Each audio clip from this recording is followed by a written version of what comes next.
This call is now being recorded. मैं सर्वप्रथम सभी को मेरा नमस्कार। मैं प्रेमचंद आज के गूगल मीट के आभासी पटल पर आयोजित चिति और सृजन विषय पर व्याख्यान के कार्यक्रम में अखिल भारतीय राष्ट्रवादी लेखक संघ की ओर से सभी मंचासीन पदाधिकारियों, सहभागियों, सहयोगियों और सुधी श्रोतागणों का सहर्ष हार्दिक स्वागत करता हूं।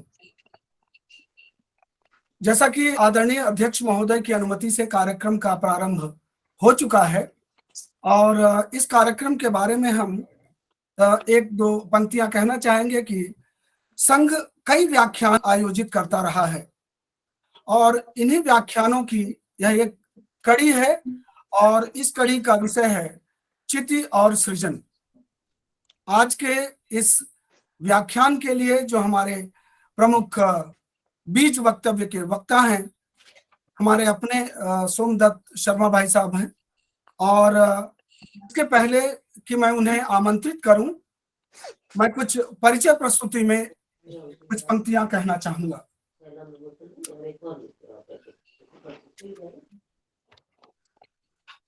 सोमदत्त भाई साहब कवि हैं, लेखक हैं, चिंतक हैं, उपनिदेशक, आकाशवाणी सेवानिवृत्त, संस्थापक सदस्य और कार्यकारी अध्यक्ष अखिल भारतीय राष्ट्रवादी लेखक संघ से जुड़े हैं, रहे हैं प्रारंभ से। ये अपने जीवन में प्रखर विद्यार्थी और प्रबुद्ध साहित्यकार रहे हैं। भाई साहब ने सन 1975 से लेकर निरंतर विभिन्न साहित्यिक विधाओं में लेखन कार्य किया है और साहित्यिक विभिन्न विधाओं में रुचि ली है, हिस्सा लिया है कार्यक्रमों में। प्रकाशित कुछ इनकी प्रतिष्ठित पुस्तकें देश की प्रतिष्ठित पत्रिकाओं में कविता, गीत, गजल, व्यंग, नाटक, बाल कथाएं तथा लेख, हिंदी के दोहाकारों में आज के समय में इनकी एक विशिष्ट पहचान है। प्रकाशन के रूप में दहशत की परछाइयां, दोहे जो कि तमिलनाडु केंद्रीय विश्वविद्यालय के पाठ्यक्रम में शामिल है, नाटक के रूप में नीत्शे की पेशी, पत्रकार इंद्रलोक में तथा इंद्रदेव का इंटरव्यू, लेख के रूप में विशिष्ट लेखकों पर इन्होंने अनेक संग्रहों में लेख लिखे हैं। संपादन के रूप में इनका कार्य महत्वपूर्ण रहा है। दक्षेश संस्कृति दक्षिण एशियाई क्षेत्रीय सहयोग संगठन के क्षेत्र में साहित्य और संस्कृति के समर्पित महत्वपूर्ण पत्रिका का सन 1998 से 2004 तक इन्होंने संपादन किया है। संपादन के क्षेत्र में 78-69 में प्रत्यंचा जो इलाहाबाद से प्रकाशित हुई, सन 80-81 में राष्ट्रधर्म लखनऊ से और 88-89 में रेडियो पत्रिका अक्षरा का दिल्ली से संपादन किया। रेडियो लेखन में इन्होंने महत्वपूर्ण कार्य किया। इसके अलावा इन्होंने अपने आकुल मन की प्रश्नाकुल अभिव्यक्ति कई साहित्यिक विधाओं में प्रस्तुत की है। ये हमारे अखिल भारतीय राष्ट्रवादी लेखक संघ के कार्यकारी अध्यक्ष हैं और आज के बीज व्याख्यान हेतु प्रमुख वक्ता हैं। सर को सादर अनुरोध है, उनका आमंत्रण है कि वे माइक संभालें और अपना वक्तव्य प्रस्तुत करें। शर्मा सर। धन्यवाद डॉक्टर प्रेमचंद जी, आपका आभार। आज के कार्यक्रम के अध्यक्ष सुप्रसिद्ध लेखक, संपादक और प्रशासक माननीय डॉक्टर रामशरण गौड़ जी, अखिल भारतीय राष्ट्रवादी लेखक संघ के सभी माननीय न्यासीगण, इस आभासी मंच से जुड़े सभी विमर्शकार और विद्वत्गण, मानद सदस्यगण और मित्रों, पिछले दिनों आपने कुछ महत्वपूर्ण व्याख्यान इस मंच से सुने, जैसा कि अभी प्रेमचंद जी ने इशारा किया। इनमें साहित्य का समकाल डॉक्टर रविन्द्रनाथ श्रीवास्तव जी, जिनको परिचय दास के नाम से हम लोग जानते हैं, हिंदी का चिति साहित्य डॉक्टर उदय प्रताप सिंह जी, लोक साहित्य में चिति का स्वरूप डॉक्टर श्री राम परिहार जी, और इसके अलावा एकात्म मानव दर्शन और साहित्य सृजन के संदर्भ में डॉक्टर इंदु शेखर तत्पुरुष और डॉक्टर सर्वेश कुमार पांडे जी के विद्वत्तापूर्ण उद्बोधन हम सुन चुके हैं। इनमें प्रमुखतः समकालीन साहित्य के अंतरंग, भारतीय समाज की मूल चेतना और उसे अभिव्यक्त करने वाले साहित्य, जिसमें लोक साहित्य और हिंदी का भक्ति साहित्य दोनों शामिल हैं, तथा एकात्म मानव दर्शन की पृष्ठभूमि में हिंदी साहित्य पर कुछ प्रकाश डाला गया था। ये सभी व्याख्यान और विषय एक नए रचना विमर्श की ओर संकेत करते हैं। डॉक्टर श्रीराम परिहार जी ने चिति को चैतन्य भावी मानकर लोक साहित्य और खासकर लोक गीतों में उसकी अभिव्यक्ति को बड़े विस्तार से रेखांकित किया था, जबकि डॉक्टर उदय प्रताप सिंह जी ने हिंदी के भक्तिकालीन साहित्य के संदर्भ में चिति की चर्चा की थी। मैंने आज के व्याख्यान में लोक चिति और सृजन के विविध आयामों और विधाओं पर उसकी छाप को रेखांकित करने का प्रयास करूंगा। लोक जनवाची शब्द है और स्थानवाची शब्द भी है। जब तीन लोकों की चर्चा होती है तो उसमें पाताल लोक, स्वर्ग लोक के साथ पृथ्वी लोक की भी चर्चा होती है। इसमें स्थान का भाव प्रकट होता है। लेकिन गीता में जब अर्जुन विषादग्रस्त होकर युद्ध न करने की बात करके एक ओर बैठ जाता है, तब भगवान श्री कृष्ण कहते हैं तो युद्ध में जीतने पर तुझे संपूर्ण पृथ्वी का राज्य मिलेगा, और अगर वीर गति को प्राप्त हो गया तो स्वर्ग की प्राप्ति होगी। तब ये शब्द जनवाची शब्द हो जाता है, जनवादी भाव प्रकट करता है। अथर्ववेद में एक जगह आया है 12वें मंडल में, जन्म विभ्रति बहुधा विवाचसम नाना धर्माणाम पृथ्वी यथौकसम। इस ऋचा के माध्यम से लोक के जनवाची होने की भावना ही अभिव्यक्त हुई है। लेकिन गीता के 7वें अध्याय में कृष्ण जब कहते हैं कि मैं सभी जीवों में इस तरह व्याप्त हूं जैसे मणियों में सूत्र पिरोया रहता है, तब लोक शब्द का अर्थ और अधिक विस्तार पाता है और वह जीवनवाची शब्द के रूप में सामने आता है। प्रभु व्यापक सर्वत्र समाना जैसी रामचरितमानस की पंक्तियां लोक के इसी अर्थ का समर्थन करती हैं। डॉक्टर जगदीश चंद्र बसु और अन्नामलाई विश्वविद्यालय के कृषि वैज्ञानिकों ने पेड़ पौधों में जीवन होने की आधुनिक वैज्ञानिक रीति से पुष्टि की है। इतना ही नहीं, जापान के छद्म विज्ञानी हैं डॉक्टर मोसारू एबेटे। उनकी एक पुस्तक है मैसेज फ्रॉम वाटर। इस पुस्तक में प्रयोगों के द्वारा उन्होंने यह सिद्ध करने का प्रयास किया है कि पानी देखता भी है, पानी सोचता भी है, अच्छी बुरी प्रतिक्रिया भी देता है, यानी उसमें जीवन है। अपने यहाँ जल और अग्नि को साक्षी मानकर कई तरह के संकल्प लिए जाते रहे हैं, हमने हर समय देखा है। लोक प्रचलित संस्कार गीतों में शादी के समय चाकी पूजन, कौड़ी पूजन, भुइयां भवानी के गीत तथा अन्य अवसरों पर जैसे बट सावित्री है, नागपंचमी है, गणेश चौथ है, पितृपक्ष है, गोवर्धन पूजा है, तुलसी पूजा है, पीड़िया व्रत है,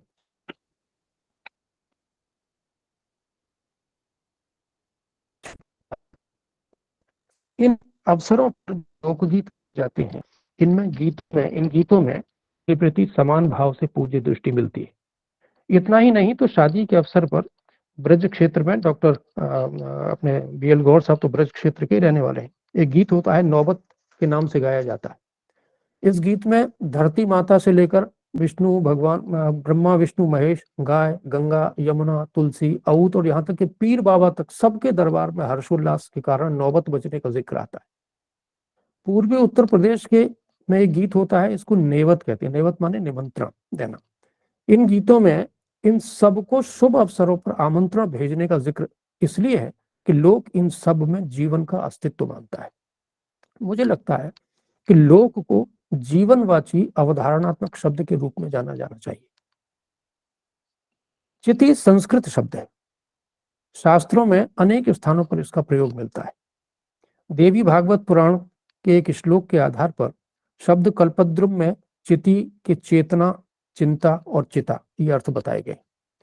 डॉक्टर एस.पी. भारद्वाज ने अपने संस्कृत हिंदी अंग्रेजी कोश में इष्ट का चयन और चिंतन ये दो अर्थ बताए। अमर कोश में चित्याग्नि चित्यंच और चित्तम मृतक चैत्यम स्थात चित्या मृत चितौ आदि के संदर्भों से चिता में जलने के बाद जो सारभूत तत्व बचता है संभवतः उसे चिति कहा है। प्रसिद्ध कोशकार शिवराम वामन आप्टे ने अपने संस्कृत हिंदी कोश में अनेक अर्थों में चिति का एक अर्थ बताया है, समझ। डॉक्टर इलापा वलूरी पांडुरंग राव ने ब्राह्मण पुराण में अगस्त हयग्रीव संवाद में आए श्री ललिता सहस्रनाम के श्लोकों की श्री सहस्त्रकार नामक ग्रंथ में विस्तृत विवेचना की है। इसमें श्री ललिता सहस्र नाम के एक श्लोक का उल्लेख है, चितिस तत्पद लक्ष्यार्था चिदेक रस रूपिणी स्वात्मानंद लभीभूत ब्रह्मानंद संतति। डॉक्टर पांडुरंग राव लिखते हैं, इस श्लोक में पहला नाम है चिति। चिति, चित, चित्त तीनों एक दूसरे से मिलते जुलते शब्द हैं। इनमें चेतना का भाव समान रूप से सम्मिलित है। चिति, चित, चित्त और चेतना सबकी व्युत्पत्ति ची धातु से होती है। इसका मतलब है चुनना, सार ग्रहण करना, सोचना, मनन करना आदि। संक्षेप में निष्क्रियता से सक्रियता और निश्चलता से संचलता और जड़ से चेतन का आविष्कार ही चिति है। अनिश्चय से निश्चय के का आलोक दिखाने वाली आंतरिक ज्योति ही चिति है। उक्त सभी अर्थों से स्पष्ट हो जाता है कि चिति सामान्य स्थूल या भौतिक चेतना से भिन्न स्तर की चेतना है, जो पशु पक्षी पेड़ पौधों की चेतना से अलग वैशिष्ट और स्तर रखती है, जो निरंतर चिंतन मनन स्वीकार अस्वीकार या चुनने के बाद विकसित होती जाती है, जिसमें निष्क्रियता को सक्रियता और जड़ से चेतन के आविष्कार का मादा और भाव विद्यमान है। पेड़ पौधे पशु पक्षी सभी अनुभव अनुसंधान और अनुकूलन की प्रक्रिया से गुजरते हैं। नेपेंथीस और सार्सेनिया जैसे मांसाहारी पौधे तथा नागफनी जैसे कैक्टस प्रजाति के पौधे इसका उदाहरण है। मांसाहारी पौधे ऐसे स्थानों पर मिलते हैं जहां नाइट्रोजन की कमी होती है। इस कमी को पूरा करने के लिए ये पौधे अपनी पत्तियों को सुराही का आकार देते हैं, जिसका मुंह संकरा होता है और एक छोटे पत्ते से ढका जाता है। सुराही में चिपचिपा सुगंधित और मीठा रस भरा होता है। अंदर की ओर गर्दन से नीचे की ओर मुड़े हुए तीखे रेशे रहते हैं। रस की सुगंध पाकर जैसे ही कोई कीट पतंगा सुराही में अंदर प्रवेश करता है, छोटा पत्ता सुराही का मुंह ढक देता है। पतंगा ऊपर आने की कोशिश करता है, लेकिन तीखे रेशों में फंसकर मर जाता है। इस तरह उसका शिकार हो जाता है और पौधे को नाइट्रोजन की प्राप्ति होती है। इसी तरह नागफनी ऐसी जगह में होती है जहां पानी की कमी हो। ऐसे में नागफनी का पौधा पत्तियों में पानी एकत्र करता है और उसका वाष्पीकरण कम हो इसके लिए अपने ऊपर कांटे उगा लेता है। अन्य जीव जंतुओं में गिरगिट का रंग बदलना, जिराफ की गर्दन लंबी होना आदि अनेक उदाहरण आप सब जानते हैं, जिनसे मनुष्येतर प्राणियों में विपरीत अनुभव के कारण वैयक्तिक अनुसंधान और तदनुकूल अनुकूलन परिवर्तन की प्रवृत्ति मिलती है।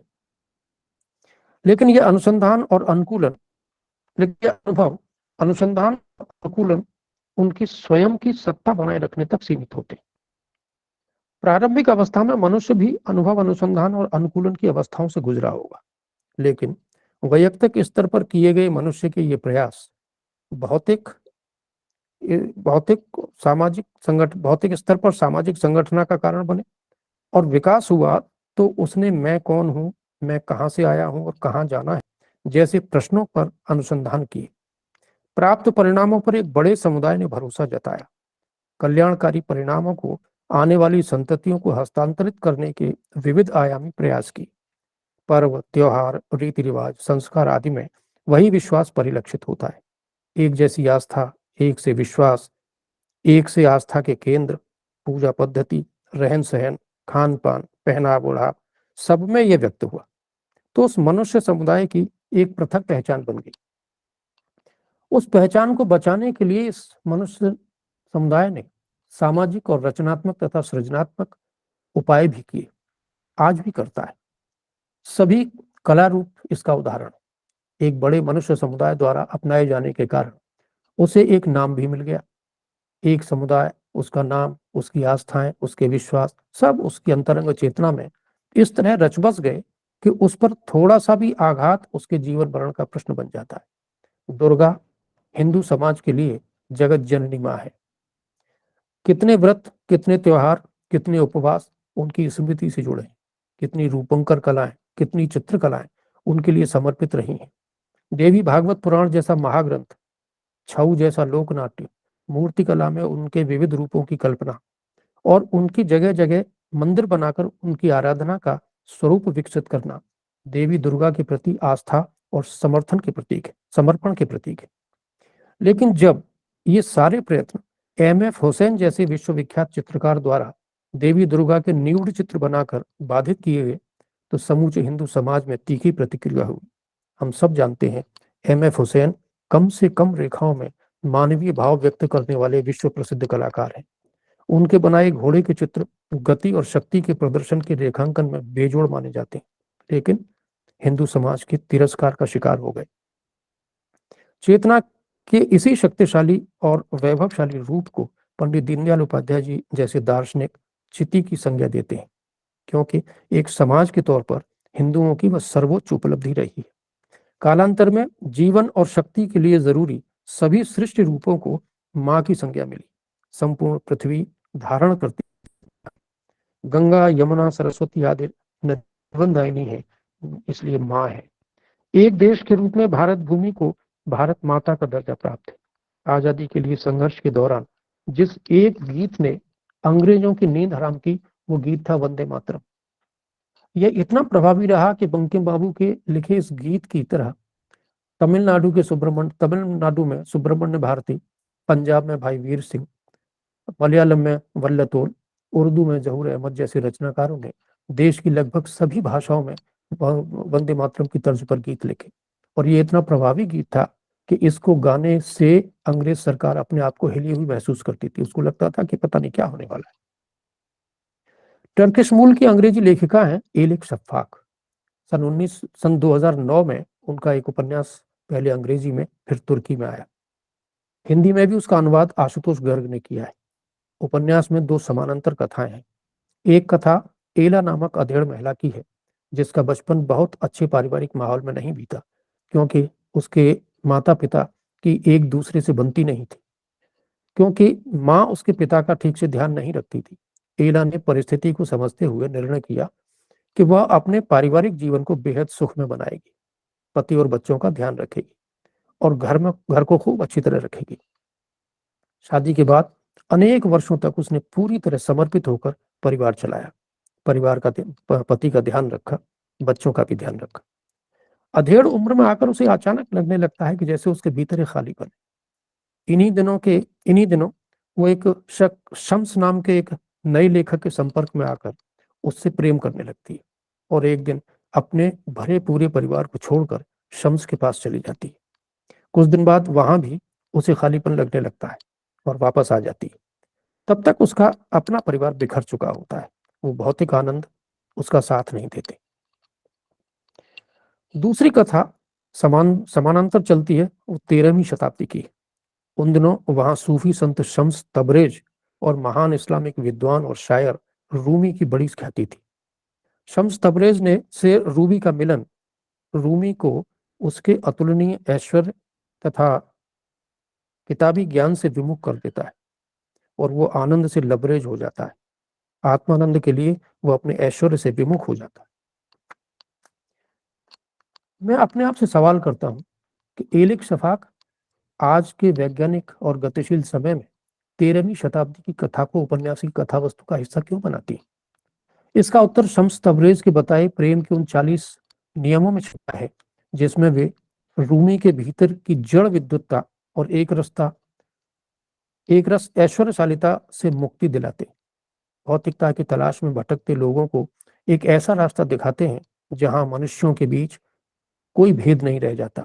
शराब खाना भी इबादत खाना बन जाता है। प्रेम, भक्ति, शरणागति, गुरु की महत्ता का प्रतिपादन एलिक शफाक 21वीं शताब्दी में करती हुई दिखाई देती। मेरी जानकारी में हिंदी में सिर्फ एक उपन्यास ऐसा लिखा गया है जिसकी कथा वस्तु आजाद हिंद फौज के लिए सहायता मांगने आए सुभाष चंद्र बोस की सभा में उपस्थित एक युवक का व्यक्तित्व विभिन्न तरह के भौतिक अनुभवों से गुजरते हुए घने और व्यापक आध्यात्मिक अनुभवों में परिवर्तित होने तक विकसित होता है। स्वामी तिलक के इस उपन्यास आनंद तीर्थ को हिंदी जगत ने कभी नोटिस नहीं लिया, लेकिन उपन्यास उस उदात्त भारतीय चेतना को अभिव्यक्त करने में सफल होता है जो एक समाज के तौर पर भारत के विराट हिंदू समाज की सर्वोत्तम उपलब्धि रही है। यही काम एलिक शफाक ने अपने उपन्यास 40 रूल्स ऑफ लव के माध्यम से इस्लामिक समाज की सर्वोच्च उपलब्धि को रेखांकित करने के लिए किया है। हिंदी में मैथिली शरण गुप्त के साकेत और भारत भारती, आचार्य चतुरसेन ने वयम रक्षा में, गुरुदत्त ने संभवा में युगे युगे में क्रमशः राम और कृष्ण की कथा का समकालीन परिवेश में तार्किक चित्र प्रस्तुत किया है। इसी क्रम में डॉक्टर नरेंद्र कोहली के राम कथा और कृष्ण कथा पर केंद्रित उपन्यास भी आते हैं, जिनमें राम कथा और कृष्ण कथा के चरित्रों और घटनाओं की युगानुकूल व्याख्याएं सामने आती हैं कथा रूप में। साकेत की नायिका उर्मिला है, लक्ष्मण की पत्नी, लेकिन त्रेता युग का यह चरित्र युगानुकूल गांधीवादी प्रभाव लेकर प्रकट हुआ है। निरंतरता, स्मृतिशीलता, व्याप्ति, संवेदनशीलता और प्रगतिशीलता चिति के ये 5 मूल स्वभाव है। विचार, घटना और चरित्र एक बार समाज या लोक के चित्त को मान्य हो जाने के बाद किसी न किसी रूप में हर युग और हर काल में जीवन, व्यवहार और सृजन का हिस्सा बनते रहे हैं। और इस तरह स्मृति का भी। त्रेता युग की राम कथा और द्वापर की कृष्ण कथा भारतीय मानस के सर्वोच्च शिखर पर विराजमान। भारत की तमाम भाषाओं में लिखे गए ग्रंथों को समेटना संभव नहीं है। इसकी कुछ वानगी ऊपर दी गई है। सृजन के चित्रकला, नाट्य, नृत्य, संगीत, रंगोली या मांडने, स्थापत्य कला, मूर्तिकला, लोक चित्रकला आदि तमाम शैलियों में इसकी उपस्थिति विस्मयकारी है। चित्रकला की राजस्थानी कलम और मथुरा कलम में कृष्ण चरित्र की भरमार है, तो मधुबनी की लोक चित्रकला में एक राम कथा अपने पूरे वैभव के साथ उपस्थित है। रामलीला, रासलीला जैसे लोक नाट्य, कथक, भरतनाट्यम, मोहिनीअट्टम आदि की चर्चा हो चुकी है। हमारे आज के अध्यक्ष डॉक्टर रामचरण गौड़ जी ने इस दृष्टि से काफी काम किया है। पूर्वजों द्वारा शोधित उच्चतम उपलब्धियों की व्याप्ति लोक में जाकर होती। 30 त्योहारों के अवसर पर भित्तियों पर बनाए जाने वाले स्याऊ, गंगा, गाय, राम, लखन, सीता, श्रवण कुमार आदि के चित्रों के साथ सूर्य, चंद्र, कमल, सुदर्शन चक्र, रंगोली, अल्पना या मांडनों में लिखे जाने वाले स्वास्तिक आदि के चित्र हमारी आस्थाओं और श्रद्धाओं की लोक व्याप्ति के ही परिचायक है। लोक में सृष्टि के तमाम घटक तत्वों के प्रति संवेदनशीलता देखने को मिलती है। उसका कुछ परिचय पिछले व्याख्यानों में डॉक्टर श्रीराम परिहार जी, डॉक्टर तत्पुरुष और डॉक्टर सर्वेश पांडे जी तथा डॉक्टर उदय प्रताप सिंह जी ने व्याख्यानों में सुन चुके हैं कि किस तरह गांव की महिलाएं चिड़ीबाई को दाना निकाल कर रखती हैं।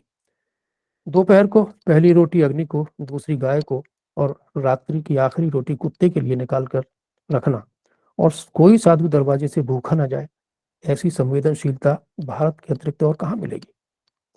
लोकगीतों में जो शादी ब्याह के समय सगुना शकुन निकालता है, चील निमंत्रण देने जाती है, ब्रह्मा, विष्णु, शंकर, गाय, गंगा, तुलसी, पीर, औद सबको निमंत्रण देकर बुलाया और अपने रिश्तेदारों की तरह उनकी विदाई करना, शादी के समय चाक, सिलबट्टा, सुपारी आदि का पूजन, यहाँ तक कि आंधी तूफान का भी निर्विघ्नता के लिए अभ्यर्थना जीवन की व्यापक स्वीकृति के उदाहरण है, संवेदनशीलता के भी।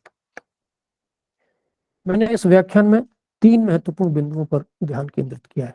पहला, लोक जीवनवाची शब्द है, यहाँ के कण कण में चैतन्य है। इस भाव की अनुभूति से लोक के प्रत्येक घटक तत्व के प्रति सौहार्द बनाए रखने की दृष्टि विकसित होगी। सृजन के सभी रूप इसे अभिव्यक्ति देते रहे हैं और पुनः इस पर ध्यान देने की जरूरत है। दूसरा, चिति का संबंध व्यक्ति विशेष से नहीं होता, यह सामाजिक और सामुदायिक मानस की सर्वोच्च और सर्वोत्तम उपलब्धि है। वैयक्तिक स्तर पर की निष्कर्ष सामने आते हैं, लोक उन्हें तभी स्वीकार करता है जब वे सर्व कल्याणकारी होते हैं। एक बार स्वीकार कर लेने के बाद लोक उनका संरक्षक बनता है और पुरस्करण करता भी, और आने वाली संतति को इस अपेक्षा से हस्तांतरित भी करता है कि वह भी इसको संरक्षण देते हुए आगे आने वाली पीढ़ी को सुरक्षित सौंपेगी। इस तरह धीरे धीरे ये लोक कल्याणकारी अनुभव बड़े समुदाय या समाज की चेतना का पर्याय बन जाते हैं। हर पीढ़ी अपने जीवन काल में तरह तरह के से उनका स्मरण करती है, कभी गीतों में ढालकर, कभी मांडने लिखकर, कभी मूर्तियां बनाकर, कभी मंचन करके, तो कभी नृत्य का विषय बनाकर। इस मूल चेतना के प्रति समाज इतना अधिक संवेदनशील होता है कि इस पर थोड़ा सा भी आघात उसके लिए जीवन मरण का प्रश्न बन जाता है। इसी को चितिभावी सृजन कहा जाएगा। और तीसरी बात यह है कि सृजन के सभी क्षेत्रों के साथ साथ लोक व्यवहार में भी इसकी अभिव्यक्ति होती है। शादी ब्याह, तीज त्योहार, मेले ठेले जैसे लोक व्यवहार के सभी क्षेत्रों में इसी चितिभाव की अनुकूल सुनाई देती है। सामाजिक संगठन का स्वरूप भी इसी का एक रूप है परिवार, जिसके केंद्र में रहा है। दुनिया के किसी भी समाज में स्थिरता दिखाई देती है तो उसके पीछे यही कारण रहता है कि उनके पूर्वजों ने प्रयत्न पूर्वक अपने लिए सामूहिक चेतना का विकास कर लिया है। जिन समाजों में वैचारिक स्तर पर निरंतरता का अभाव रहा है, वहां अभी भी वैयक्तिक अनुभव, अनुसंधान और अनुकूलन का दौर चल रहा है। व्यक्तिगत स्तर पर निकाले गए निष्कर्ष समाज की कसौटी पर खरे न उतर पाने के कारण ही उन समाजों में थोड़े थोड़े अंतराल के बाद परिवर्तन के दौर आते हैं। ये समाज अभी भी जीवन का परम लक्ष्य खोज पाने में असमर्थ रहे हैं, भले ही विज्ञान का साथ इनको मिला है।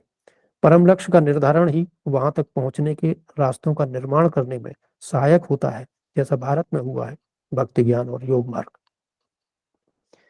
पिछले 70-80 वर्षों के कालखंड में पश्चिमी अवधारणाओं के आलोक में भारतीय समाज जीवन और यहाँ के सृजन कर्म को परखने का प्रयास कुछ विद्वान करते रहे हैं। मार्क्सवादी विद्वानों ने अर्थ केंद्रित और श्रम केंद्रित दृष्टि से दुनिया भर के समाजों को समझने का प्रयास किया और समाज को गरीब, अमीर, किसान और सूदखोर, मजदूर और सरमाएदार जैसे टुकड़ों में बांटकर देखने का प्रयास किया। परिणाम सामने है कि दुनिया से ही नहीं तो अपनी ही जन्मस्थली से मार्क्सवाद का तिरस्कार पेरेस्ट्रोइका और ग्लासनोस्त की अवधारणा के रूप में देखने को मिला।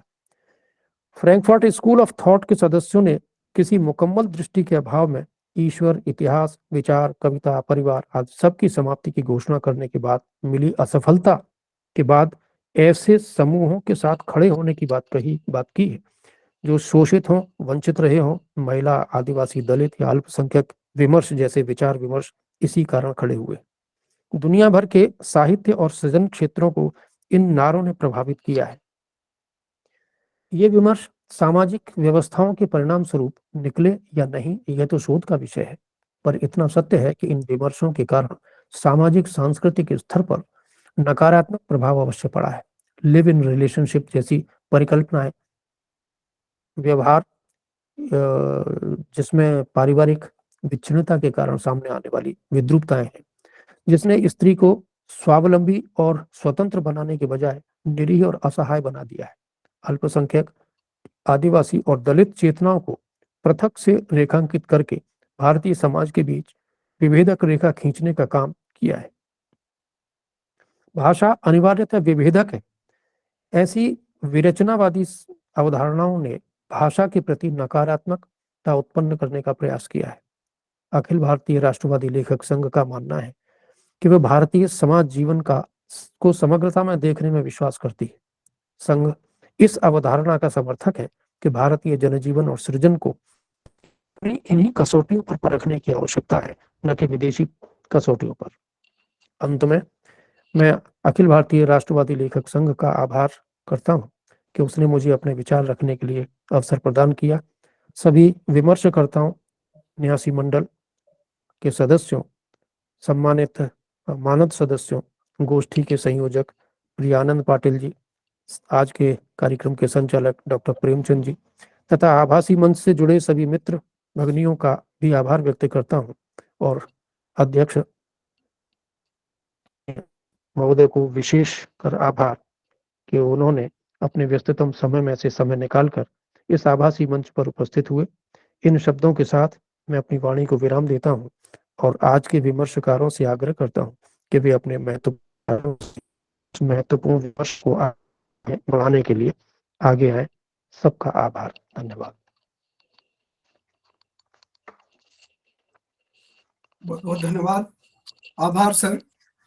अगर मैं अपनी लघु साहित्यिक समझ के अनुसार कुछ कहना चाहूं या कहूं तो यही समझ पाया कि चित्त जो है वो सामान्य चेतना से इतर एक ऐसी चेतना है जिसका स्थान उच्चतर है।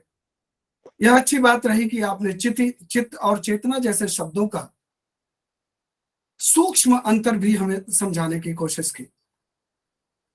न सिर्फ आपने सारगर्भित बीच वक्तव्य से ऐसे कई बिंदु उभारे जिसने व्याख्यान को सटीक दिशा प्रदान की, बल्कि आज के अपने प्रभावशाली सारगर्भित और आयोजन को आद्योपांत बांधे रखने वाले विषय केंद्रित इस विद्वत्तापूर्ण व्याख्यान से हम सभी को लाभान्वित और प्रभावित किया।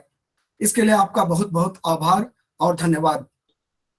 आपने भारतीय सांस्कृतिक भावधारा के साथ ही साथ वैश्विक परिदृश्य को भी समेटने का प्रयास किया और विमर्श के रूप में सामाजिक विमर्श के कई अवयवों के साथ राष्ट्रीय विमर्श के अंगों को जोड़ते हुए स्त्री विमर्श जैसे या अन्य जो भारत में नए विमर्श के विषय हैं उन सब पर दृष्टिपात किया।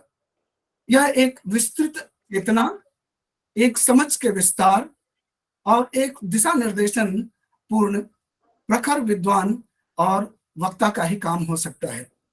महोदय, मैं पहले ही कह चुका हूं कि श्रद्धेय आप न सिर्फ हमारे मार्गदर्शक रहे हैं बल्कि आप हमारे प्रेरणा के केंद्र रहे हैं और हम सबको प्रेरित करते रहे हैं।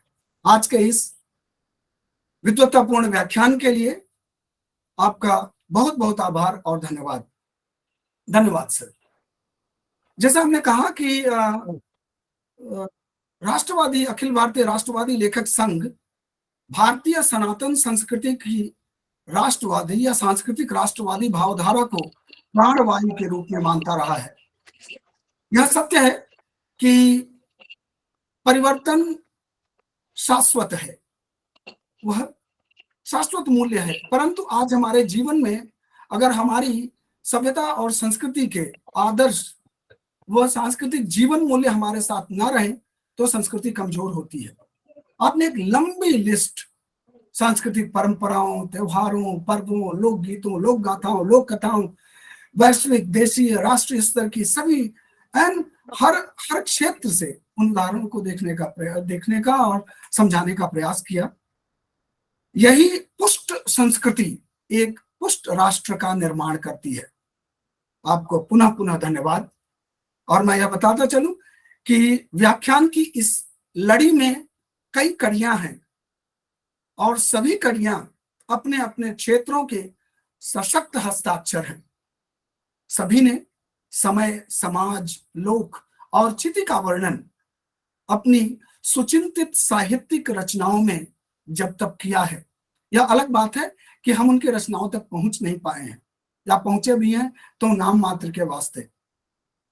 हालांकि अच्छी बात नहीं है, लेकिन प्रारंभ करना या शुरुआत करना हमेशा अच्छी बात होती है और इसे अंतिम गोल तक, अंतिम परिणति तक पहुंचाना श्रेष्ठतर होता है। आज हम इस बीज व्याख्यान पर अभिमत हेतु ऐसी कई सुंदर कड़ियों को जोड़ने का प्रयास करने की कोशिश की है और अखिल भारतीय राष्ट्रवादी लेखक संघ ने कई मानद उपाधि प्राप्त अखिल भारतीय राष्ट्रवादी लेखक संघ से जुड़े विद्वानों को पुनः जोड़ने का और सुनने का अवसर हमें प्रदान किया है। आज के बीच व्याख्यान के सर्वप्रथम अभिमत हेतु मैं आग्रह पूर्वक, अनुरोध पूर्वक आमंत्रित करता हूं डॉक्टर श्री उदय प्रताप सिंह सर को।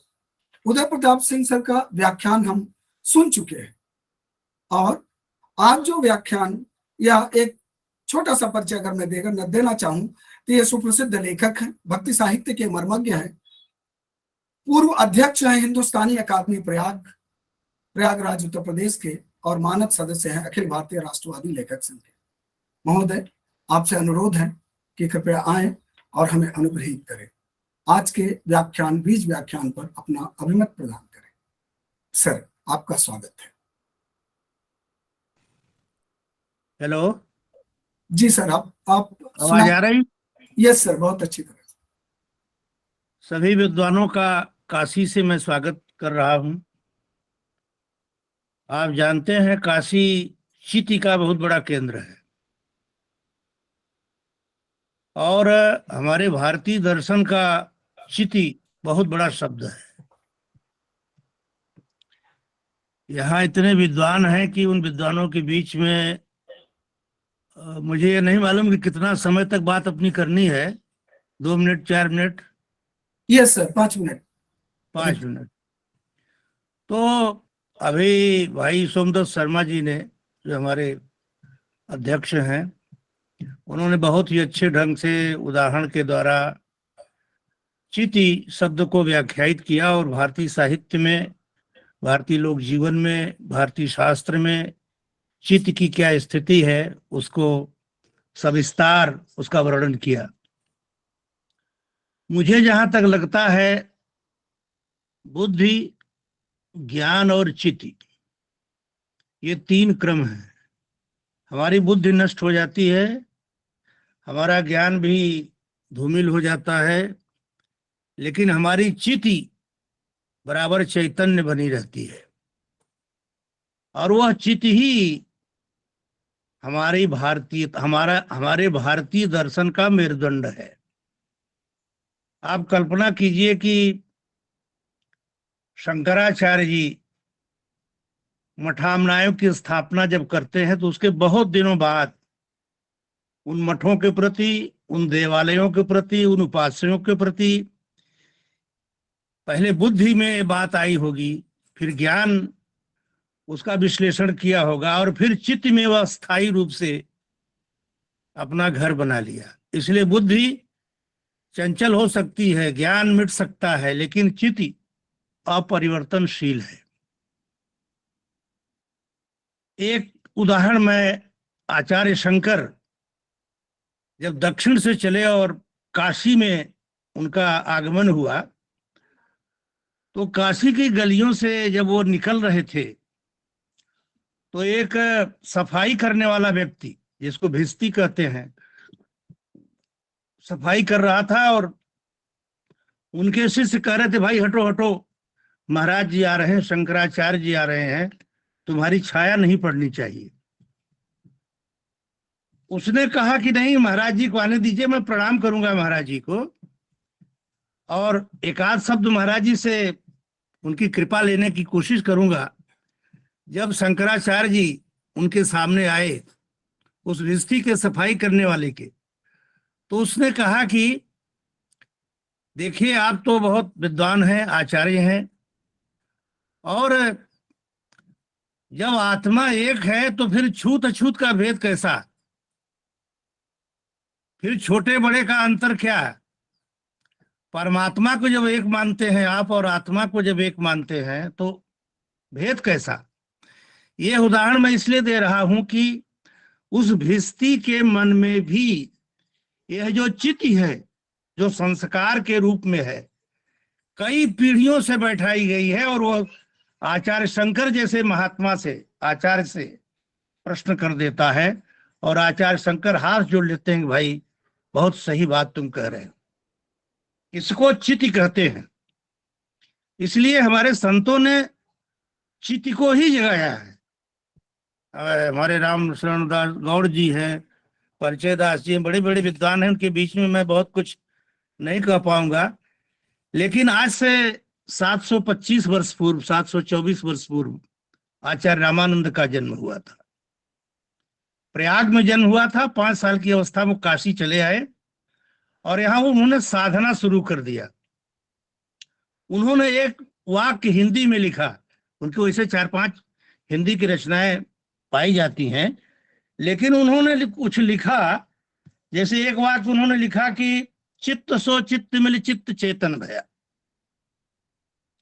ध्यान सो ध्यान मिल ज्ञान सो ज्ञान मिल, चित्त सो चित्त मिल चित्त चेतन भया।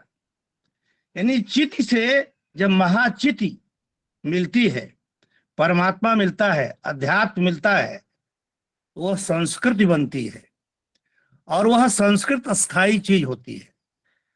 800 वर्षों तक भारत गुलाम रहा, भारत की राजनीतिक प्रणाली बदल गई, अस्त्र शस्त्र बदल गए, सेना बदल गई, राजा बदल गए, लेकिन भारत की चित्त नहीं बदली और वही चित्त आज हमको जीवित रखे हुए है। इसलिए उस चित्त की चर्चा करके डॉक्टर सोमदत्त शर्मा जी ने बहुत ही अच्छा व्याख्यान दे करके ये बताने की कोशिश किया कि भाई चित्त ही हमारी संस्कृति है और वह कभी सामूहिक हो जाती है। सामूहिक इसलिए होती है कि चित्त का स्वरूप एक ही होता है, इसलिए उसको सामूहिक कहते हैं। हमारे अंदर जो चित्त है, जैसे माँ है, गाय है, कुंभ है, त्रिवेणी है, देवालय है, ऋषि हैं, इनके प्रति हमारे मन में एक भाव है, उसको कोई बदल नहीं सकता है। वो चाहे मुगलों की सत्ता आवे, अंग्रेजों की सत्ता आवे, किसी की सत्ता आवे, उसको बदल नहीं सकती है। यह चिति परत दर परत, पीढ़ी दर पीढ़ी हमारे अंदर बैठी हुई है। इसलिए विवेकानंद जी कहते हैं कि अकेले की मुक्ति मुक्ति नहीं होती है, अकेले की मुक्ति नहीं कही जाती है, सामूहिक मुक्ति को मुक्ति कहते हैं। और चिति उस सामूहिक चेतना का नाम है। इसलिए मैं आज के अवसर पर इतना ही कहना चाहता हूं कि चित्त से ही हम बचे हैं। चित्त से हमको कोई हमारा धर्म परिवर्तन कर सकता है, लेकिन अगर चित्त हमारी सही है तो हम फिर अपने पुनर्भव पुनर्वापसी में आ सकते हैं। चित्त का यह काम है जो अपरिवर्तनशील है, जो बहुत दृढ़ है, जो देश को चलाती है, व्यक्ति को चलाती है, समाज को चलाती है और एक परंपरा को चलाती है। उस चित्त पर आज हम चर्चा करके बहुत ही सार्थक चर्चा कर रहे हैं। मैं सोमदत्त शर्मा जी को बहुत बहुत धन्यवाद देता हूं कि इतना विद्वतापूर्ण व्याख्यान उन्होंने दिया। इसके पहले तत्पुरुष जी और परिचय दास जी और श्री राम परिहार जी और मैं भी थोड़ा बहुत कुछ कह सका था पहले राउंड में। तो उस चित्त को मैं ये कहना चाहता हूं कि उस चित्त को हम लोग साहित्य के अंदर ढूंढ करके एक आंदोलन, एक चित्त का एक फोरम बनावे और उस फोरम के माध्यम से हम भारतीयता की बात करें। हमारी चित्त भारतीय है, वह अपरिवर्तनशील है, उस पर लाखों प्रहार होंगे फिर भी हमारी चित्त उसी प्रकार रहेगी, क्योंकि हमारे पूर्वजों की वह देन है। बहुत बहुत धन्यवाद। बहुत बहुत आभार और धन्यवाद सर। आपने भारतीय दर्शन का मेरुदंड मानते हुए चिति को जिस स्थायित्व का रूप कहा है, यह स्थायित्व बना रहेगा तभी संस्कृति बने रहेगी और निश्चित रूप से सामूहिकता और बढ़ेगी जब इस शब्द को एकान्वित करके हर जगह इसका प्रचार किया जाए, समझाया जाए या इसे प्रकाशित किया जाए। और यह इस दिशा में हमारे कार्यकारी अध्यक्ष शर्मा सर ने शुरुआत से ही अपनी दृष्टि रखी है और हम इससे लाभान्वित होते रहे हैं। और उसकी परिणति यह है कि आज इतने विद्वान इस विषय पर बात करने के लिए यहाँ उपस्थित हैं। आपका सार्थक अभिमत और इस अभिमत के लिए और शंकराचार्य जी के उदाहरण के द्वारा आपने जिस तरह से समझाने की हमें ज्ञान देने की कोशिश की, इस गहन अवलोकन हेतु आपका बहुत बहुत आभार और धन्यवाद। अगले अभिमत हेतु या इस बात पर बीज व्याख्यान पर विचार रखने हेतु हम श्री राम परिहार सर को आमंत्रित करना चाहेंगे और उन्हें सादर निमंत्रित करते हैं कि सर आएं और आप अपना अभिमत प्रस्तुत करें और हमें लाभान्वित करें।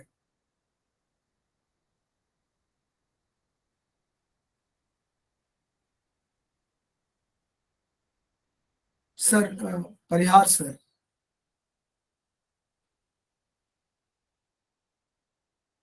अतुल भाई परिहार सर जुड़े हैं?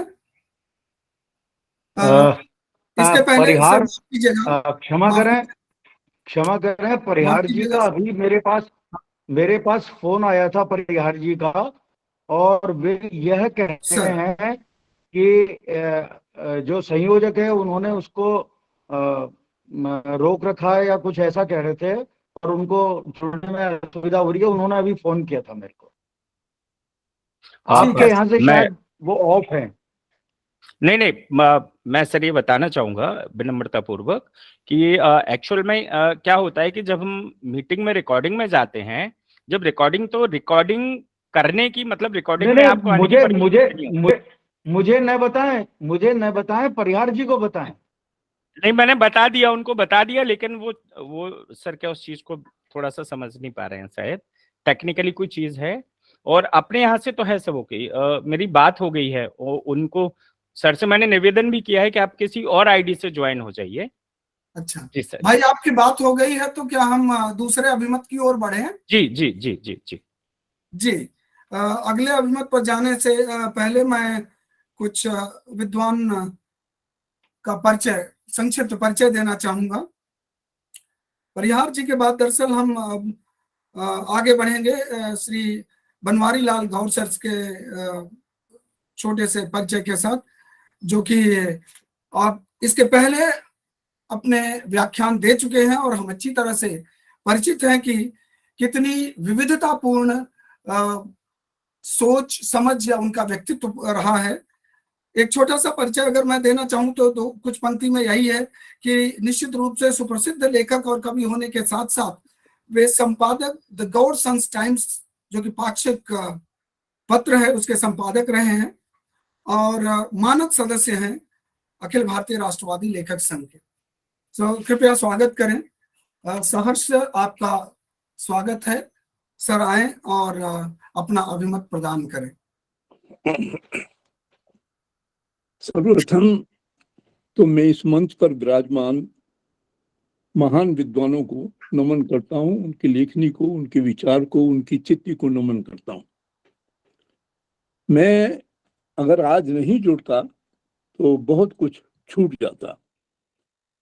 मुझे तो ऐसा लगा कि जैसे ज्ञान की इस तक्षशिला में बहुत कुछ भरा पड़ा है और ये डॉक्टर उदय प्रताप सिंह जिन्होंने काशी की बात की, और हमारे आदरणीय सोमदत्त शर्मा, जिनको मैं जाना तो बहुत सालों से हूं पर पहचानता थोड़े दिनों से हूं, क्योंकि उनका ज्ञान इतना विस्तारित है कि उन्होंने गांव के लोकगीत से बात शुरू की और तमाम लोकगीतों में, जो मैं भी चूंकि ब्रज का रहने वाला हूं, कि किस तरह से जब शादी विवाह होता है तो गीत गाए जाते हैं और किस तरह से सृष्टि के जीवों को निमंत्रित किया जाता है, गाय हों, हिरन हों, प्रकृति हों, पेड़ हों, जल के तालाब हों, और ये देवता तो रहते ही हैं, मनुष्यों के साथ साथ तमाम सृष्टि के जो भी भागीदार हैं, जो सृष्टि में जीवित हैं, उन सबको आमंत्रित किया जाता है। तो इतनी यहाँ से शुरू करके, और चित्ती की बात, मैं तो कुछ नया, जैसे किसी पाठशाला में आते हैं, मैं तो उस पाठशाला में आया हुआ हूँ, क्योंकि मूल रूप से मैं एक लेखक हूँ, संपादक हूँ और गीत लिखता हूँ और कविताएं लिखता हूँ, जिस पर 2 बड़ी किताबें मेरी अभी आ रही हैं, प्रेस में हैं। काव्य समग्र भाग 1 गीत और काव्य समग्र भाग 2 कविता, जिनमें करीब 250 रचनाएं हैं दोनों में। वो अभी इस महीने के अंत तक आ जाएंगी। लेकिन यहाँ आकर जो मुझे मिला है, मैं बहुत अभिभूत हूँ। अभी मैंने 2 ही विद्वानों को सुना, सोमदत्त शर्मा और हमारे डॉक्टर उदय प्रताप सिंह। डॉक्टर उदय प्रताप सिंह ने कई बातों पर प्रकाश डाला जो मेरे तो मन में नहीं थी, मतलब मेरे दिमाग में या मेरे ज्ञान में नहीं थी, कि चित्ती चैतन्य बनी रहती है, चित्ती जो है अमर है। जैसे कि 800 साल उन्होंने कहा कि हम गुलाम रहे, लेकिन हमारी चित्त जो है वो अमरता का रूप लिए हुई थी, वो नहीं मरी। अगर चित्त मर जाती तो परिवर्तन के बाद बहुत से लोग लौटे, वो नहीं लौट पाते। उसी तरह से चित्त जो है सदैव जीवित रहती है और वो कभी मरती नहीं है। और उन्होंने एक बड़ा अच्छा सा उदाहरण दिया कि भिष्टी ने जब शंकराचार्य जी से पूछा, जब आत्मा एक परमात्मा एक, तो ये छुआछात क्यों? और ये छुआछात ये मैन मेड है, मैं ये कहूँगा, ये बनाई हुई है। मैंने भी थोड़ा बहुत जो अध्ययन किया है, उसमें मुझे कहीं छुआछात नहीं मिली। ये सब हमारी क्रिएशन है। जैसे कि हम कहते हैं कि 4 वर्ण बनाए गए, क्षत्रिय, वैश्य और ये इस तरह से ब्राह्मण, जो शिक्षा देता है वो ब्राह्मण। लेकिन मैं तो ये कहता हूँ कि ब्रह्म सो जानाति ब्राह्मण। मैं जन्म से ब्राह्मण हूँ, ब्राह्मण घर में पैदा हुआ, लेकिन मुझसे कोई अगर वेद की बात पूछे तो मैं 0/0 हूँ। मैंने वेद नहीं पढ़े और मैं वेद के बारे में क्या बताऊं, मुझे पढ़ना चाहिए। जीवन निकल गया, 8 दशक बीत गए, अभी तक वेद मैंने पढ़ा ही नहीं। वेद के बारे में, वेद के विषय में पढ़ा, लेकिन वेद नहीं पढ़ा, जो कि बहुत आवश्यक है और मुझे पढ़ना चाहिए। और मेरी इच्छा है कि शायद दुनिया से जाने से पहले मैं वेद का भी अध्ययन करूंगा, और ये निश्चित रूप में करूंगा, क्योंकि मैं जो ठान लेता हूँ वो करता हूँ। खैर एनीवे, मैं इन सब विद्वानों के सामने बहुत छोटा सा ज्ञान है मेरा, लेकिन चित्त की बात, चेतनता की बात, चैतन्य होने की बात, ये आज मेरी समझ में बहुत अच्छी तरह आ गई है इसके लिए मैं सब विद्वानों को प्रणाम करता हूं और अपनी बात को समाप्त करता हूं।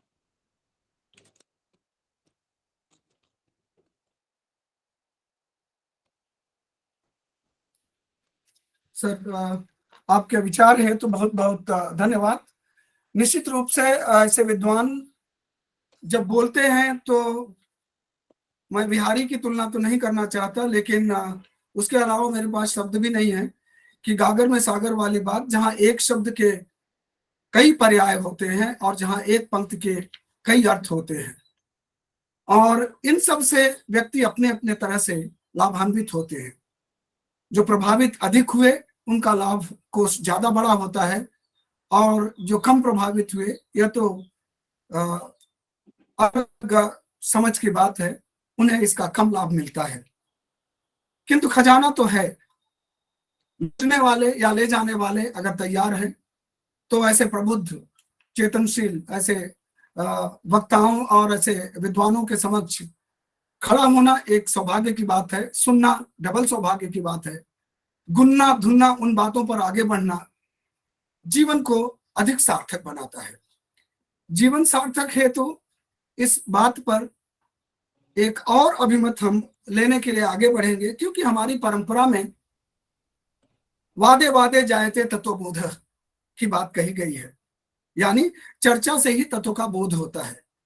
कहीं एक वक्ता से नहीं तो दूसरे से, दूसरे से नहीं तो तीसरे से धुंध के बादल धीरे धीरे छंटते जाते हैं, और जब वही बात बार बार अभ्यास के रूप में हम जैसे श्रोता को मिलती है तो निश्चित रूप से इसका लाभ होता है और समझ जो है वो मजबूत होती है।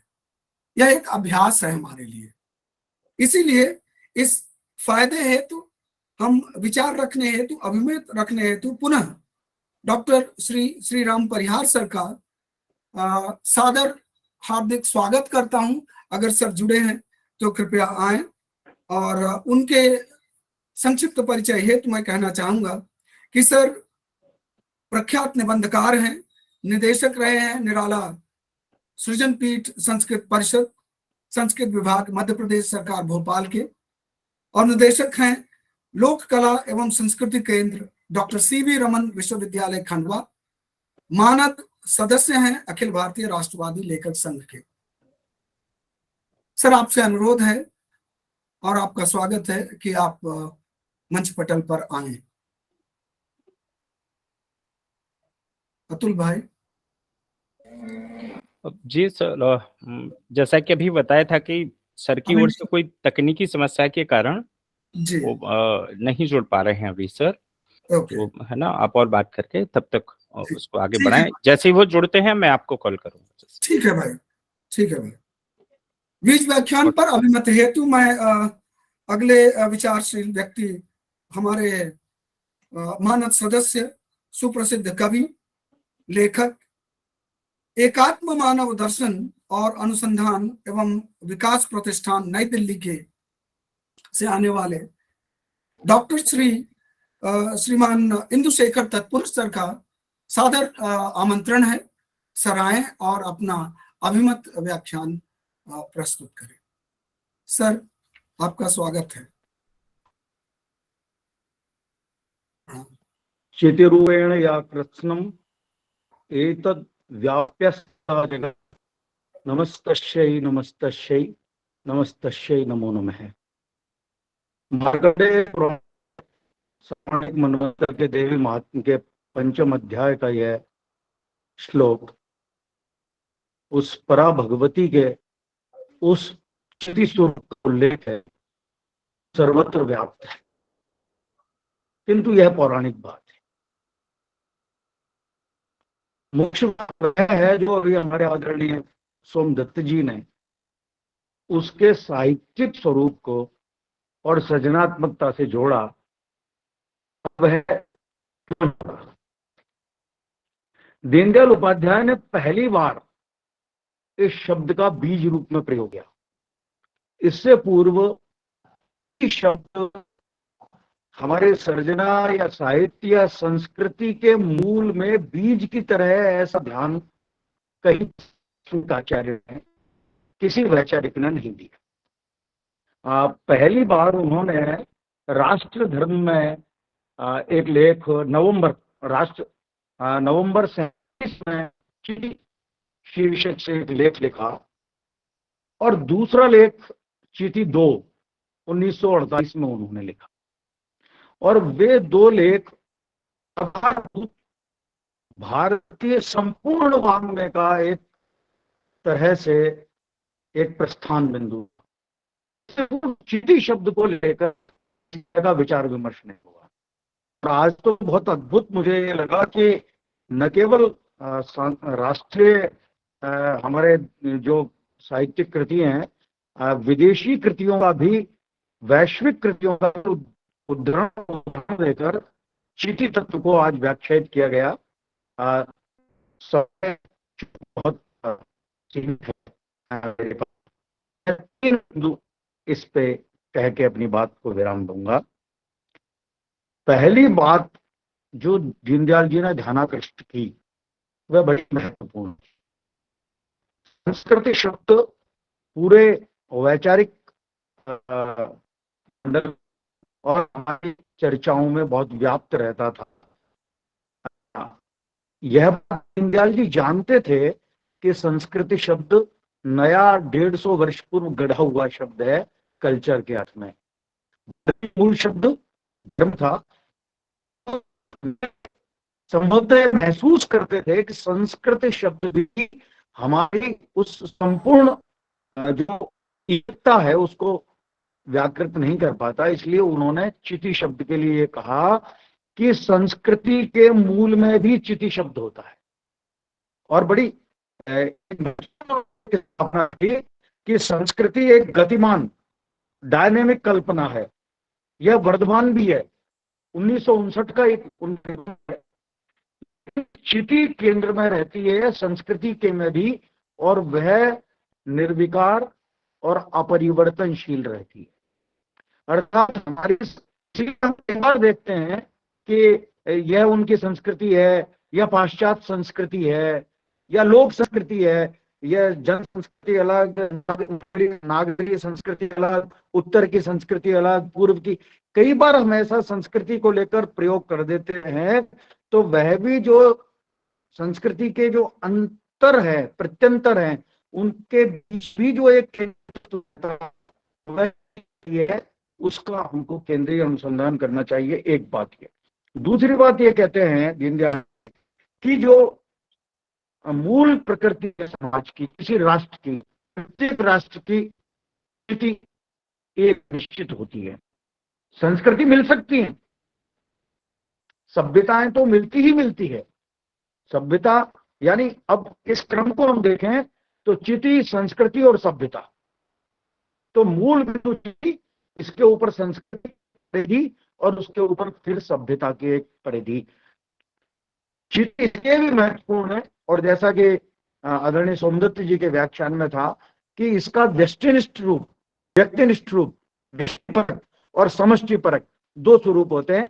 व्यष्टिपरक चिटी का स्वरूप चेतना चैतन्य रूप में हमारे अवचेतन से होता हुआ सर्जनाओं का मूल बनता है, जो आदि सरस्वती के रूप में होता है, कला और साहित्य होती है, वह हमारी चिटी ही है, वह रूप है। और जो व्यष्टिनिष्ठ है, जो समष्टिनिष्ठ है, व्यष्टिनिष्ठ नहीं समष्टिनिष्ठ है, सामूहिक है, वह हमारी संस्कृति के रूप में होता है।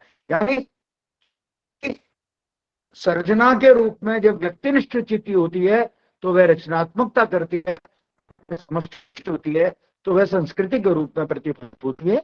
ऐसे कुछ सूत्र मेरे ध्यान में आए, और इस पर चिट्ठी पर आगे निश्चित रूप से काम होना ही चाहिए। अनेक संदर्भ उनको साहित्यिक दृष्टि से, रचनात्मक दृष्टि से जोड़ने चाहिए। यह एक बहुत महत्वपूर्ण अवसर है। धन्यवाद।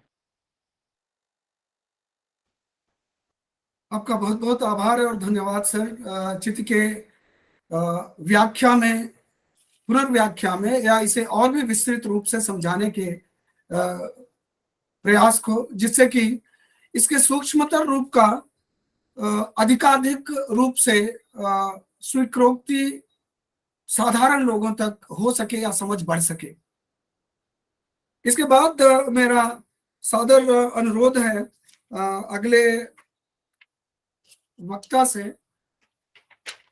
अगले वक्ता हैं डॉक्टर श्री रविंद्रनाथ श्रीवास्तव परिचय दास जी, जो अपना मंतव्य, अपना अभिमत प्रस्तुत करेंगे। ये प्रख्यात लेखक एवं संपादक रहे हैं, प्राध्यापक, अध्यक्ष हिंदी विभाग, नव नालंदा महाविहार सम विश्वविद्यालय नालंदा, मानद सदस्य अखिल भारतीय राष्ट्रवादी लेखक संघ। सर आज के बीज व्याख्यान पर अपना अभिमत, अपना विचार प्रस्तुत करें सर, और इस सभा को लाभान्वित करें। सर आपका हार्दिक स्वागत है। जी बहुत आभार। मैं प्रणति देता हूं पूरी सभा को। बहुत विदुषी सभा है और मुझे यह कथा श्रवण करते समय बहुत ही आनंद का, आह्लाद का अनुभव हो रहा है। पंचामृत मैं ग्रहण कर रहा हूं। मैं सर्वप्रथम आज के बीज वक्ता श्रीमान सोमदत्त शर्मा जी को प्रशस्ति देता हूं कि उन्होंने बहुत ही मूलभूत विषय को उठाया। मैं उस पर अभी चर्चा करूंगा जो मुझे संभव होगा। मैं आज के अध्यक्ष श्रीमान डॉक्टर गौड़ साहब, रामशरण गौड़ जी, जो हमारी हिंदी अकादमी के पूर्व सचिव भी रहे हैं, यह संयोग है कि मैं भी उस अकादमी का सचिव रह चुका हूं और आज अध्यापक हूं। डॉक्टर उदय प्रताप सिंह जी, जो विद्वान हैं, हिंदुस्तानी अकादमी के अध्यक्ष रहे हैं, बड़े भाई हैं।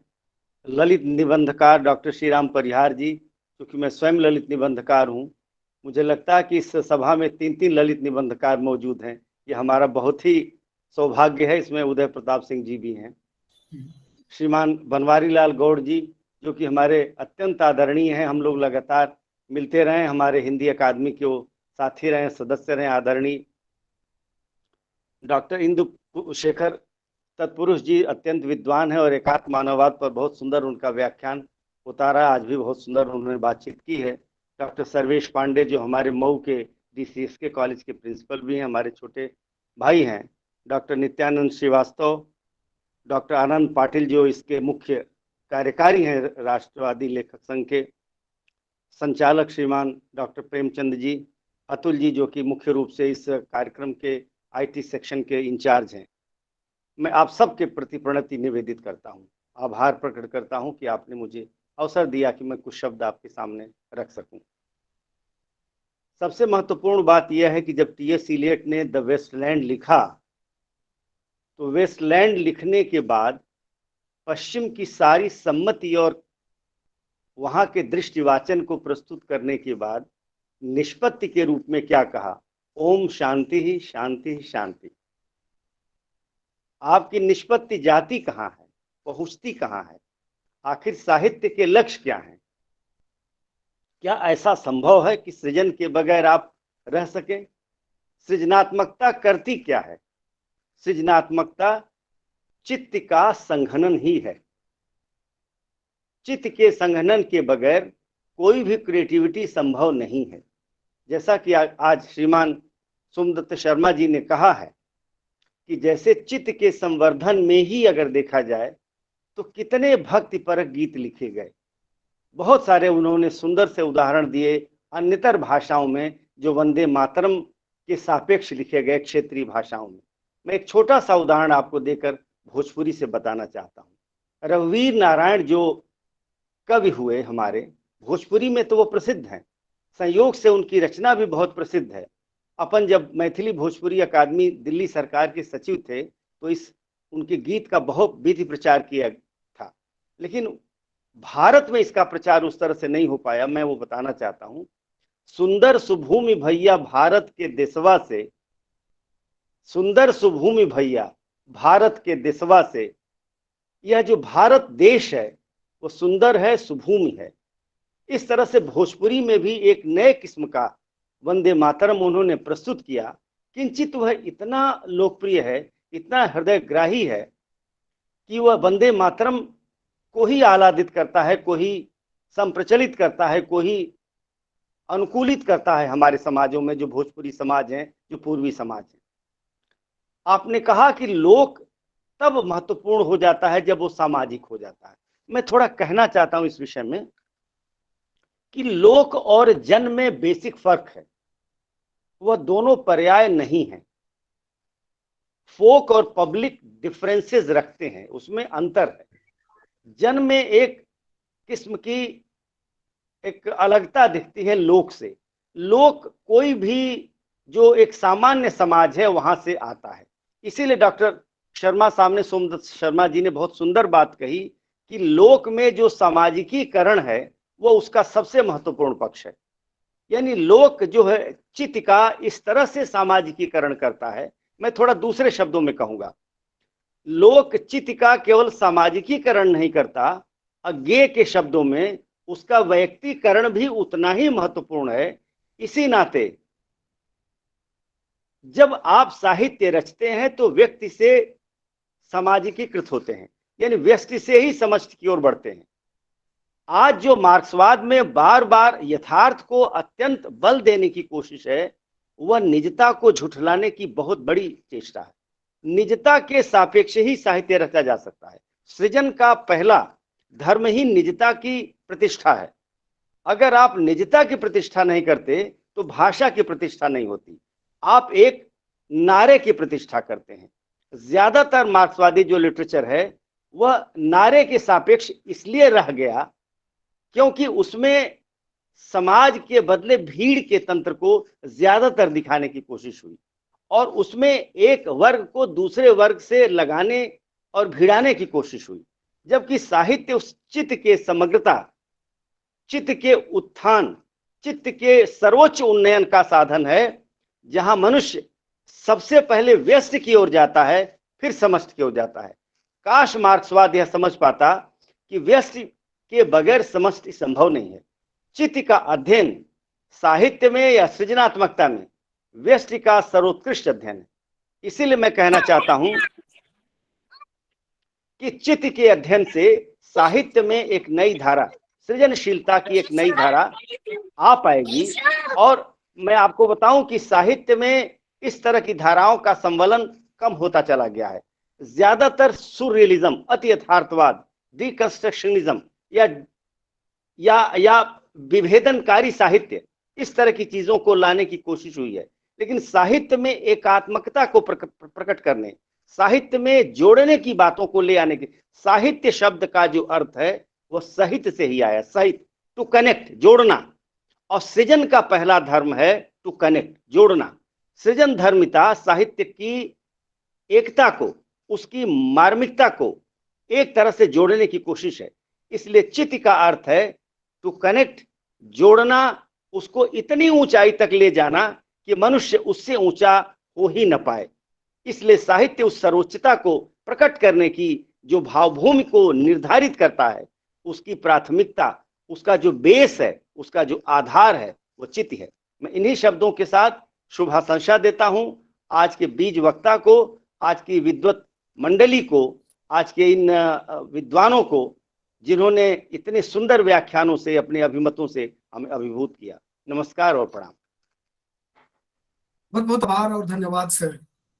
आभार धन्यवाद निश्चित रूप से और भी ज्यादा, क्योंकि जिस तरह से आपने इसे न सिर्फ भारतीय चित्त जिसमें व्यष्टि समष्टि दोनों को अनिवार्यतः माना है कि उसके हिस्सा हैं, और उसे वेस्टर्न परिप्रेक्ष्य में भी व्याख्यायित करने का प्रयास किया, और यह बताया कि किस तरह से डेरिडा, फूको या फिर डिकंस्ट्रक्शन थियरीज एंड दूसरे अदर, या मार्क्स हो, जिनके आपने पब्लिक वर्सेस फोक की बात भी की, जहां आपने बताया कि folk tales, folk lores, folk song, folk dance, ये जो फोक है, जो लोक है, जो लोक मन है, जो लोक का पर्याय है, वो इतना विस्तृत, विविध और इतना व्याप्त है हमारे अंदर कि कभी कभी ये गलतियां जन एक्चुअली हर किसी को जोड़ने के लिए यह शब्द इतना भ्रमित कर दिया गया है कि लोगों को सही अंतर जो है वो पता नहीं है कि किस तरह से एक विचारधारा ने जन शब्द को पकड़ के किस तरह से अपने आप को समाज में रूपायित या प्रतिष्ठित करने का प्रयास किया है।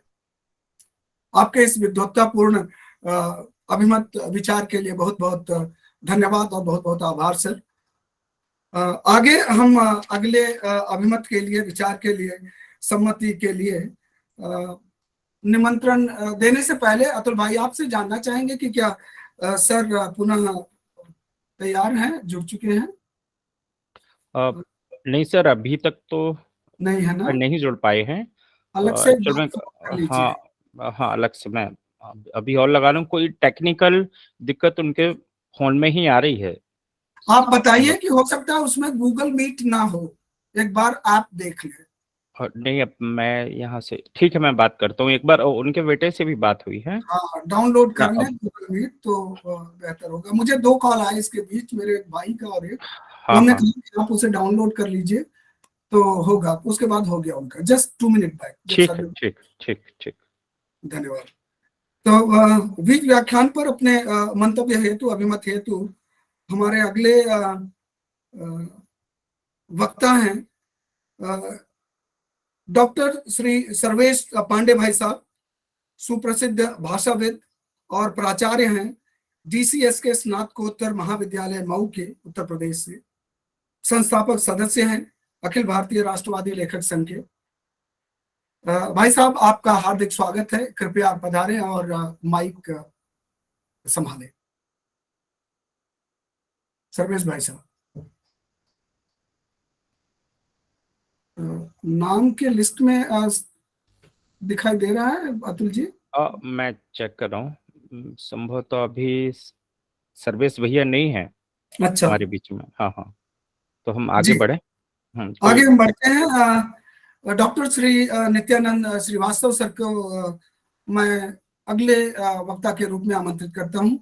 और सर, आपका बहुत बहुत स्वागत है, हार्दिक स्वागत है। कृपया आए। सर साहित्य के क्षेत्र में वरिष्ठ साहित्य समीक्षक हैं, प्राध्यापक हैं, प्रोफेसर हैं। हिंदी विभाग दिग्विजयनाथ स्नातकोत्तर महाविद्यालय गोरखपुर, उत्तर प्रदेश से। संस्थापक सदस्य हैं अखिल भारतीय राष्ट्रवादी लेखक संघ के। भक्ति साहित्य पर हमने कभी इनका व्याख्यान सुना था, एग्जैक्ट पता नहीं कब, लेकिन हम एक बार सुना था, लाभान्वित हुआ। सर, अगर आप हैं तो कृपया माइक। जी, नित्यानंद जी भाई साहब भी संभवतः अभी नहीं है टेक्निकल उसमें। ठीक है, तो डॉक्टर प्रेम जी, सोमदत्त जी, मैं थोड़ी सी आज्ञा चाहूंगा, क्योंकि मेरी पत्नी को देखने के लिए डॉक्टर साहब आ चुके हैं और मेरा जाना जरूरी है। तो मैं सर, आपने कहा, बहुत बहुत धन्यवाद सर, आपने पहले सूचित किया था, बहुत धन्यवाद सर। जी जी सर, मैं कार्यकारी अध्यक्ष अखिल भारतीय राष्ट्रवादी लेखक संघ, आज के मंच के अध्यक्ष रामशरण गौर सर, आप लोगों से अनुमति और आदेश चाहूंगा कि अगला हमारा कदम क्या हो, अध्यक्षीय भाषण की ओर बढ़ें या फिर मुझे तो लगता है सर आप अनम्यूट हैं, अनम्यूट कीजिए। म्यूट कर। अरे बढ़िए, आगे बढ़िए, आगे बढ़िए बेटा, आगे जी बढ़िए। हाँ, मेरी आवाज आ रही है आपको? जी जी, आवाज आ रही है सर जी। इस संगोष्ठी में, इस परिचर्चा में जितने भी विद्वान यहाँ पर उपस्थित हैं, मैं सबको नमन करता हूँ। सर माफ कीजिएगा, आपके अध्यक्षीय भाषण के पूर्व मैं आपका परिचय देना चाहूंगा। जी जी, जैसा कि विदित है और यह सुप्रचारित या विदित किया गया लोगों को जानकारी के अनुसार कि हमारे आज की इस आभासी व्याख्यान माला के अध्यक्ष श्री डॉक्टर रामशरण गौर जी हैं। और सर जो है वो दिल्ली सरकार के समाज कल्याण विभाग सहित कई अन्य विभागों में महत्वपूर्ण पदों पर रहते हुए लेखन कार्य से भी लगे रहे, संलग्न रहे। हिंदी अकादमी दिल्ली में 9 वर्ष तक सचिव रहे और विभिन्न विषयों पर दर्जनों पुस्तकें प्रकाशित हो चुकी हैं। इन्हें हिंदी भाषा और साहित्य सेवा के लिए तमिलनाडु अकादमी, केरल अकादमी सहित कई अन्य संस्थाओं द्वारा सम्मानित किया गया है। भारत सरकार के संस्कृति मंत्रालय के अंतर्गत वरिष्ठ अध्येता के रूप में भी इन्हें आधुनिक गीत काव्य में जीवन मूल्य विषय पर इन्होंने कार्य किया है। स्वतंत्र लेखन के अलावा कई स्वयंसेवी, समाज सेवी व साहित्यिक संस्थाओं से जुड़े रहे हैं सर। और मूल रूप से इनका साफ कहना यह रहा है कि समाज में एक भ्रम फैला हुआ है कि हिंदी रोजगार की भाषा नहीं है, यह गलत है। इसके लिए इन्होंने बहुत महत्वपूर्ण बातें कही और समाज में कुछ महत्वपूर्ण तथ्य स्थापित किए। सर रामचरण गौड़ जी ने हिंदी में करीब 2 दर्जन पुस्तकें लिखी और उनके प्रमुख पुस्तकों में कुछ के नाम हम इस तरह से देख सकते हैं। भारतीय प्राचीन कथा कोश, व्रज भाषा शब्दकोश, पौराणिक आख्यान कोश, कृष्ण काव्य के संदर्भ में, मध्यकालीन काव्य समीक्षा कोश, लोक संस्कृति के प्रवर्तक सूर, विनय पत्रिका, अंतरदर्शन, ये कुछ प्रमुख रचनाएं रही हैं। सम्मान के रूप में जैसा मैंने पहले कहा कि कई सम्मान मिल चुके हैं। इसके अलावा हिंदी भाषा और साहित्य के क्षेत्र में इन्होंने सराहनीय योगदान के लिए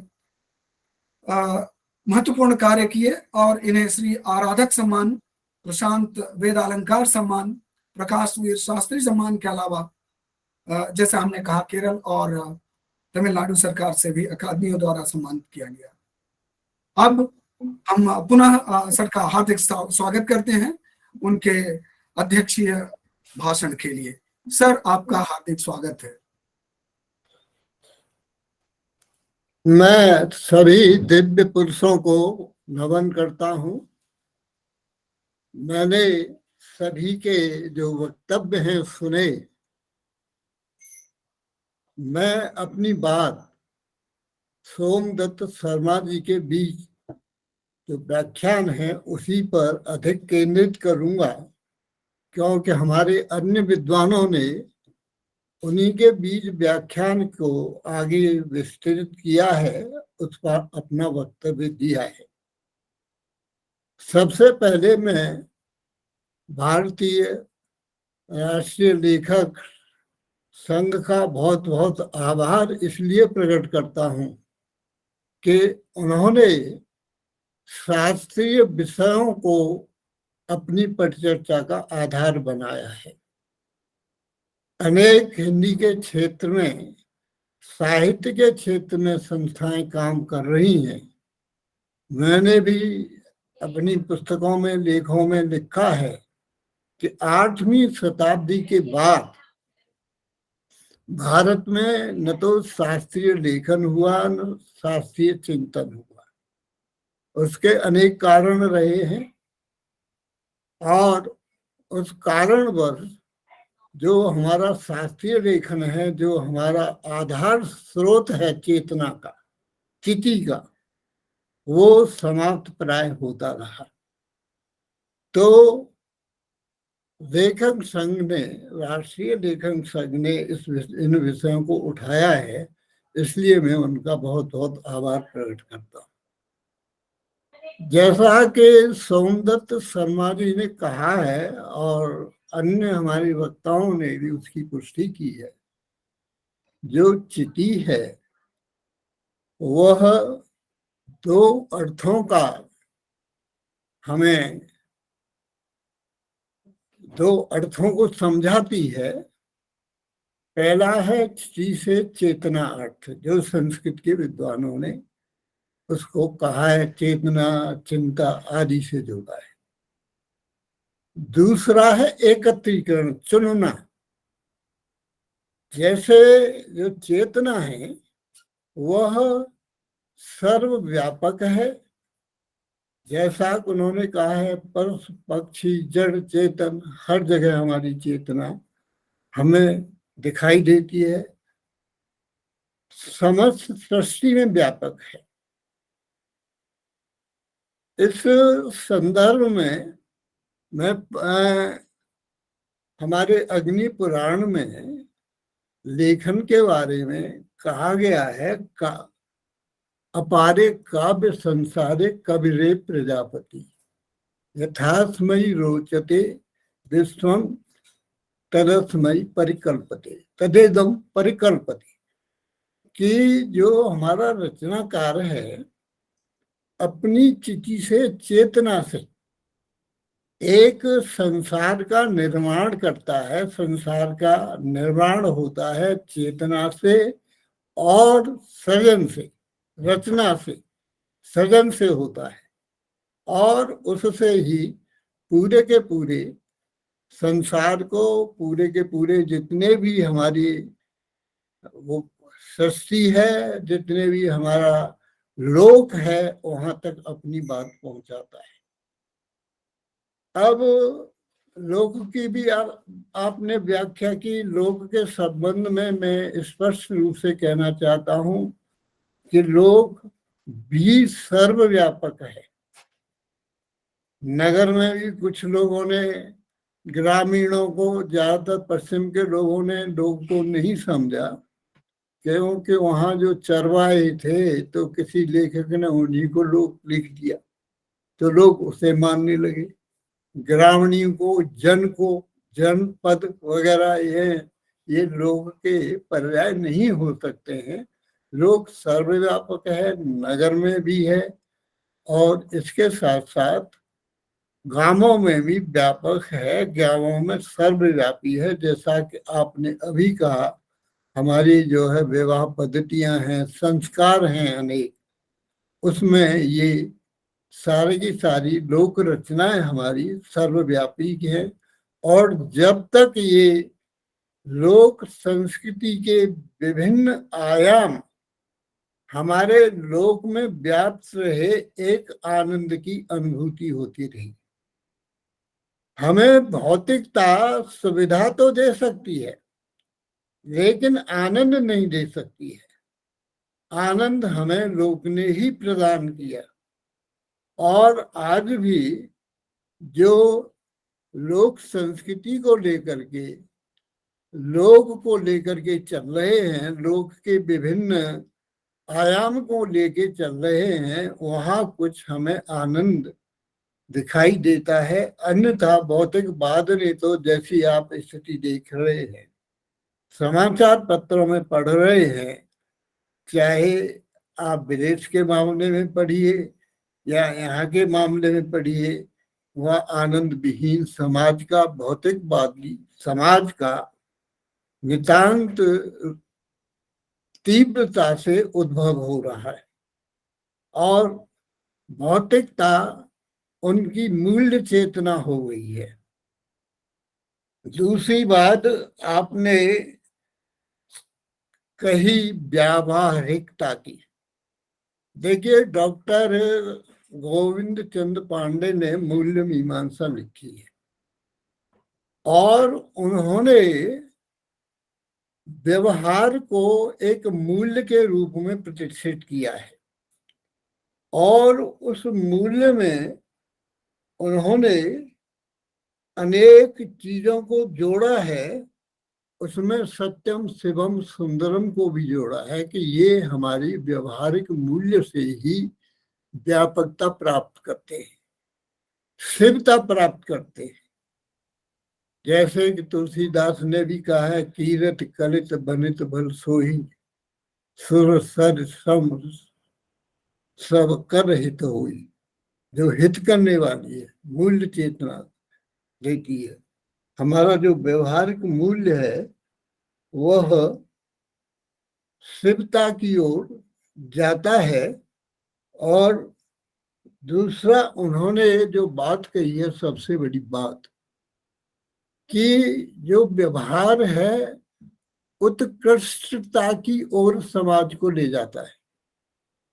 एक दूसरे से व्यवहार होता है, उसकी मूल्य चेतना बढ़ती है और उस मूल्य से हम ऊपर उठते हैं, हमारी आत्मा ऊपर उठती है। तो जो सृजन है कला मूल्य के रूप में हो, उन्होंने कला को भी एक मूल्य के रूप में रखा है। और उसमें जो नवीनता है, पुरातनता को छोड़ करके नवीनता जिसमें आती है, दर्शन पर उन्होंने विशेष रूप से इसका अध्ययन किया है और समीक्षाएं की हैं। उस दृष्टि से व्यवहारिकता भी मूल्य है और कला भी एक मूल्य है। क्योंकि हमारे जितने भी, आप देखिए, स्थापत्य कला की चर्चा हुई, चित्रकला की चर्चा हुई, सारी की सारी इस चिति के माध्यम से ही हुई। हमारी चेतना व्याप्त है और पशु पक्षी से लेकर के नीचे तक। अब चींटियों को किसने ये सिखा दिया कि एक लाइन में चलना है और चावल इकट्ठे करने हैं अपने आपत्ति काल के लिए? तो ये सारा ही जो है चिति का ही पूरा का पूरा सर्वव्याप्ति का कारण है। यह चिति सभी सृजन का आधार स्रोत है। इसके साथ एक दो बात और मैं कहना चाहूंगा कि जो सृजन है वो नवीनता की ओर हमें ले जाता है। जैसे कि अभी हमारे एक विद्वान ने कहा भी कि परिवर्तनशील ये समाज है, लेकिन चिति परिवर्तनशील नहीं है। समाज परिवर्तनशील है उसी की दृष्टि से, जैसे कि उनका हमारे कई साहित्यकारों का उल्लेख किया गया, जिसमें एक सीके सालोक जी है हमारे, वो भी नवीन दृष्टि से राम कथा को लिख रहे हैं। इसके साथ साथ हमारे बड़े प्रमुख वो रहे हैं, क्षमा कीजिए अब स्मरण थोड़ा सा, वो मेरे मित्र रहे हैं जिन्होंने राम कथा लिखी है, तो वो नई दृष्टि से लिखी है। लेकिन उसके संदर्भ में मेरी उनसे भी कई बार बात हुई। आप नरेंद्र कोहली जी की बात कर रहे हैं? नरेंद्र कोहली की बात कर हाँ, डॉक्टर नरेंद्र नरेंद्र कोहली। कोहली मेरे मित्र रहे हैं। हाँ, और वो हमारे उसके ये जो है दिल्ली अकादमी के सदस्य भी थे मेरे साथ। तो मेरी उस विषय को लेकर से उनसे भी चर्चा होती थी कि जी जो आपने लिखा है वह लोगों को बीच में तो जा रहा है, लेकिन मैं उससे सहमत नहीं होता हूं। उसका कारण क्या है कि आपने लोक भाव की इसमें प्रतिष्ठा नहीं की है। लोग तो ये मानता है कि हमारे रामचंद्र जी भी इतनी दिव्य शक्ति थी उनके पास, सीता की इतनी दिव्य शक्ति थी, लक्ष्मण के साथ इतनी दिव्य शक्ति थी कि वो रेखा खींच सकते थे, लेकिन उन्होंने कहा यहाँ बारूद भी ठा दी गई थी। मैंने कहा बारूद तो उस समय पर थी भी नहीं, बारूद का उस समय तो किसी तरह से उद्भव हुआ ही नहीं था, बारूद तो अब बनी है। तो आप लोग की कहना चाहिए उपेक्षा करके कोई भी सृजन नहीं कर सकते। चिट्ठी आपको इसके लिए आपको आपका समर्थन नहीं करती है, चिट्ठी आपको अनुमति नहीं देती है चिट्ठी, क्योंकि वो लोक व्याप्त है, सृष्टि व्याप्त है। तो लोक की उपेक्षा करके आपको लोक का ध्यान रखना पड़ेगा। और संस्कृति के बारे में भी हमारे तत्पुरुष जी ने कहा है, जो संस्कृति है वह चिति का अंग नहीं हो सकती है। चिति हमारी चेतना है, परंतु अब हमें संस्कृति को लेकर के ही आगे बढ़ना पड़ेगा। उसका कारण क्या है कि लोक में व्याप्त संस्कृति हो गई है, चिति वेद का विषय हो गया है। जैसे कि तुलसीदास ने कहा है, वेद हैं लोक हैं सुसाहिब नीति। वेद और लोक दोनों ही साथ साथ चलते हैं। ये हमारा दर्शन का विषय है चिति, विद्वानों का विषय है चिति, शास्त्रीय विषय है चिति, संस्कृति हमारा लोक का विषय बन गया है, क्योंकि परिवर्तनशील है समाज। और उन्होंने जयशंकर प्रसाद ने कहा भी है, पुरातनता का यह निर्मोह सहन कर तीन प्रकृति पर एक नित्य नूतनता का आनंद किया है परिवर्तन में।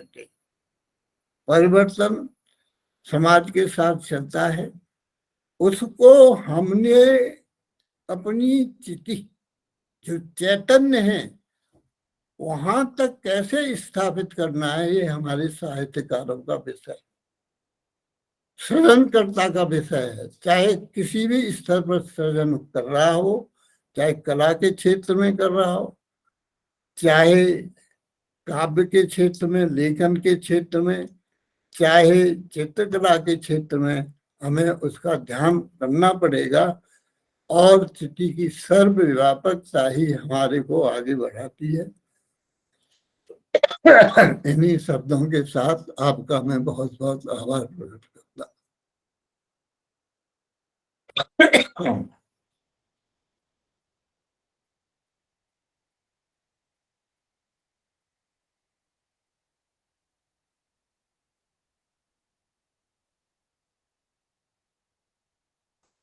माफ कीजिएगा सर, बहुत धन्यवाद, मैं म्यूट था। आपने बात पर प्रकाश डाला कि किस तरह शास्त्रीय विषयों को मूल रूप से स्वाधीनता के बाद दरकिनार कर दिया गया या महत्व नहीं दिया गया। इसके साथ ही साथ आपने लोक की व्यापकता का वर्णन किया, इससे प्राप्त आनंदानुभूति के बारे में आपने बात की, लोक के बहुआयामी स्वरूप को भी व्याख्यायित किया। साथ ही साथ आपने लोक के ऊपर आने वाले आघातों, विशेष करके अन्य संस्कृतियों द्वारा समय समय पर हो रहे आघातों से, जो कि हमारी चिति या फिर संस्कृति कहें, दुष्प्रभावित करने की कोशिश की गई या होती रही है। आपने सनातन के व्यावहारिक मूल्यों की श्रेष्ठता पर दृष्टिपात किया। आज की मूल बातों में, अध्यक्षीय भाषण में, आपने सृजन को आधार स्रोत के रूप में चिति को माना, या कहा कि चिति ही सृजन का आधार स्रोत है। यह आज के विषय के लिए एक निचोड़ पंक्ति है। आज के व्याख्यान के निचोड़ को प्रस्तुत करने के लिए और समन्वित रूप से सभी श्रोताओं के, सभी वक्ताओं की बातों का एक तरह से सिंथेसिस कहा जाए, प्रस्तुत करने के लिए श्रेष्ठ अध्यक्षीय भाषण हेतु, जो कि न सिर्फ प्रभावी है बल्कि सारगर्भित है, और इससे पता चलता है कि हम कितना कुछ मिस करते हैं। कभी कभी ऐसा लगता है कि श्रोता से अधिक अच्छा होता है एक अध्यक्ष को सुनना, जहां नटशेल में बहुत सारी चीजें मिल जाती है। वक्ता से ज्यादा होता है कि अध्यक्षीय भाषण में नटशेल में बहुत सारी चीजें मिल जाती है। ऐसे सौभाग्य प्रदान करने हेतु और अपने आज के अध्यक्षीय भाषण हेतु मैं आपको अखिल भारतीय राष्ट्रवादी लेखक संघ की तरफ से आपका बहुत बहुत आभार और धन्यवाद करता हूं। इसके साथ ही मैं हमारे कार्यकारी अध्यक्ष श्री सोमदत्त शर्मा जी को यह सूचित करना चाहूंगा कि मेरी बात हुई घनश्याम सर से, जो कि हमारे महासचिव हैं, कि वो किसी अपरिहार्य कारणों की वजह से, सरकारी मीटिंग की वजह से इस कार्यक्रम से नहीं जुड़ पा रहे हैं। और आज का जो कार्यक्रम का अगला चरण है वह है अध्यक्ष को अखिल भारतीय राष्ट्रवादी लेखक संघ की तरफ से मानद सदस्यता दिलाने का कार्य। तो कृपया आप इस कार्यभार को संभालें, और अतुल जी आपसे निवेदन है कि कृपया आप उसे डिस्प्ले करें। और सर सोमदत्त शर्मा सर से मेरा विनम्र निवेदन है कि इस दायित्व को संभालें, जैसा कि आप सदैव करते रहे हैं कि महत्वपूर्ण दायित्व आप ही के जिम्मे पड़ता है, जिसे आप बखूबी निभाते हैं। कृपया इस दायित्व का निर्वहन करें और मानद सदस्यता दिलवाएं आज के अध्यक्ष को। धन्यवाद प्रेम जी, बहुत बहुत धन्यवाद। हमारी परंपरा है कि हम अपने साथ जो हमारे बीच में सम्माननीय विद्वद्गण आते हैं, हम उनको मानद करते हैं। इससे संस्था का गौरव भी बढ़ता है और इंटरेक्शन भी बढ़ता है। तो इस परंपरा का निर्वाह करते हुए हम आदरणीय गौड़ साहब को अखिल भारतीय राष्ट्रवादी लेखक संघ की ओर से मानद सदस्यता प्रदान करते हैं। पूरा विषय उसे स्वीकार करेंगे। डिस्प्ले कीजिए अतुल जी, डिस्प्ले कर जी। ये मंच स्क्रीन पर आपको दिखाई दे रहा होगा, आपका ईमेल से पहुंच जाएगा आपके पास। तो और ये इस बात का, अब आपने हमारा अनुरोध है कि इसे स्वीकार करें।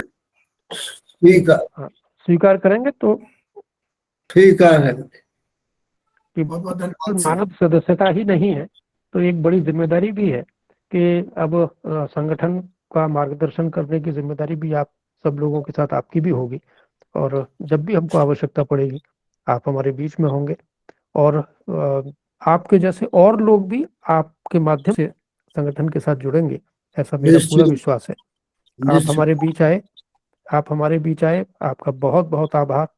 सभी माननीय विद्वद्गणों का, सभी न्यासी मंडल के सदस्यों का, सभी आवासी मंच से जुड़े हुए महत्वपूर्ण व्यक्तियों का कि आज के कार्यक्रम के साथ वो जुड़े। बहुत बहुत आभार। प्रेम जी। सर धन्यवाद सर। जैसा कि कार्यक्रम के चरणों की परिणति तक कुछ इसके अवयव या इसके चरण माने जाएं तो धन्यवाद ज्ञापन निश्चित रूप से भले ही अंतिम हो परंतु महत्वपूर्ण चरण होता है। इस धन्यवाद ज्ञापन हेतु सर्वप्रथम मैं संघ के पदाधिकारियों की तरफ से कार्यक्रम में पधारे हमारे अध्यक्ष महोदय, अध्यक्ष महोदय के अतिरिक्त सोमदत्त सर का भी, क्योंकि उन्होंने आज बीज वक्तव्य का दायित्व निर्वहन किया कि आज उन्होंने वक्तव्य दिया और आज के मुख्य वक्ता रहे। डॉक्टर श्री उदय प्रताप सिंह जी, डॉक्टर श्री राम परिहार जी, श्री बनवारी लाल गौर सर, डॉक्टर श्री इंदुशेखर पुरुष जी, डॉक्टर श्री रविंद्रनाथ श्रीवास्तव जी, डॉक्टर सर्वेश पांडे भाई साहब नहीं पहुंच सके, डॉक्टर नित्यानंद सर जो कि नहीं जुड़ सके, और घनश्याम सर का भी धन्यवाद नहीं जुड़ सके।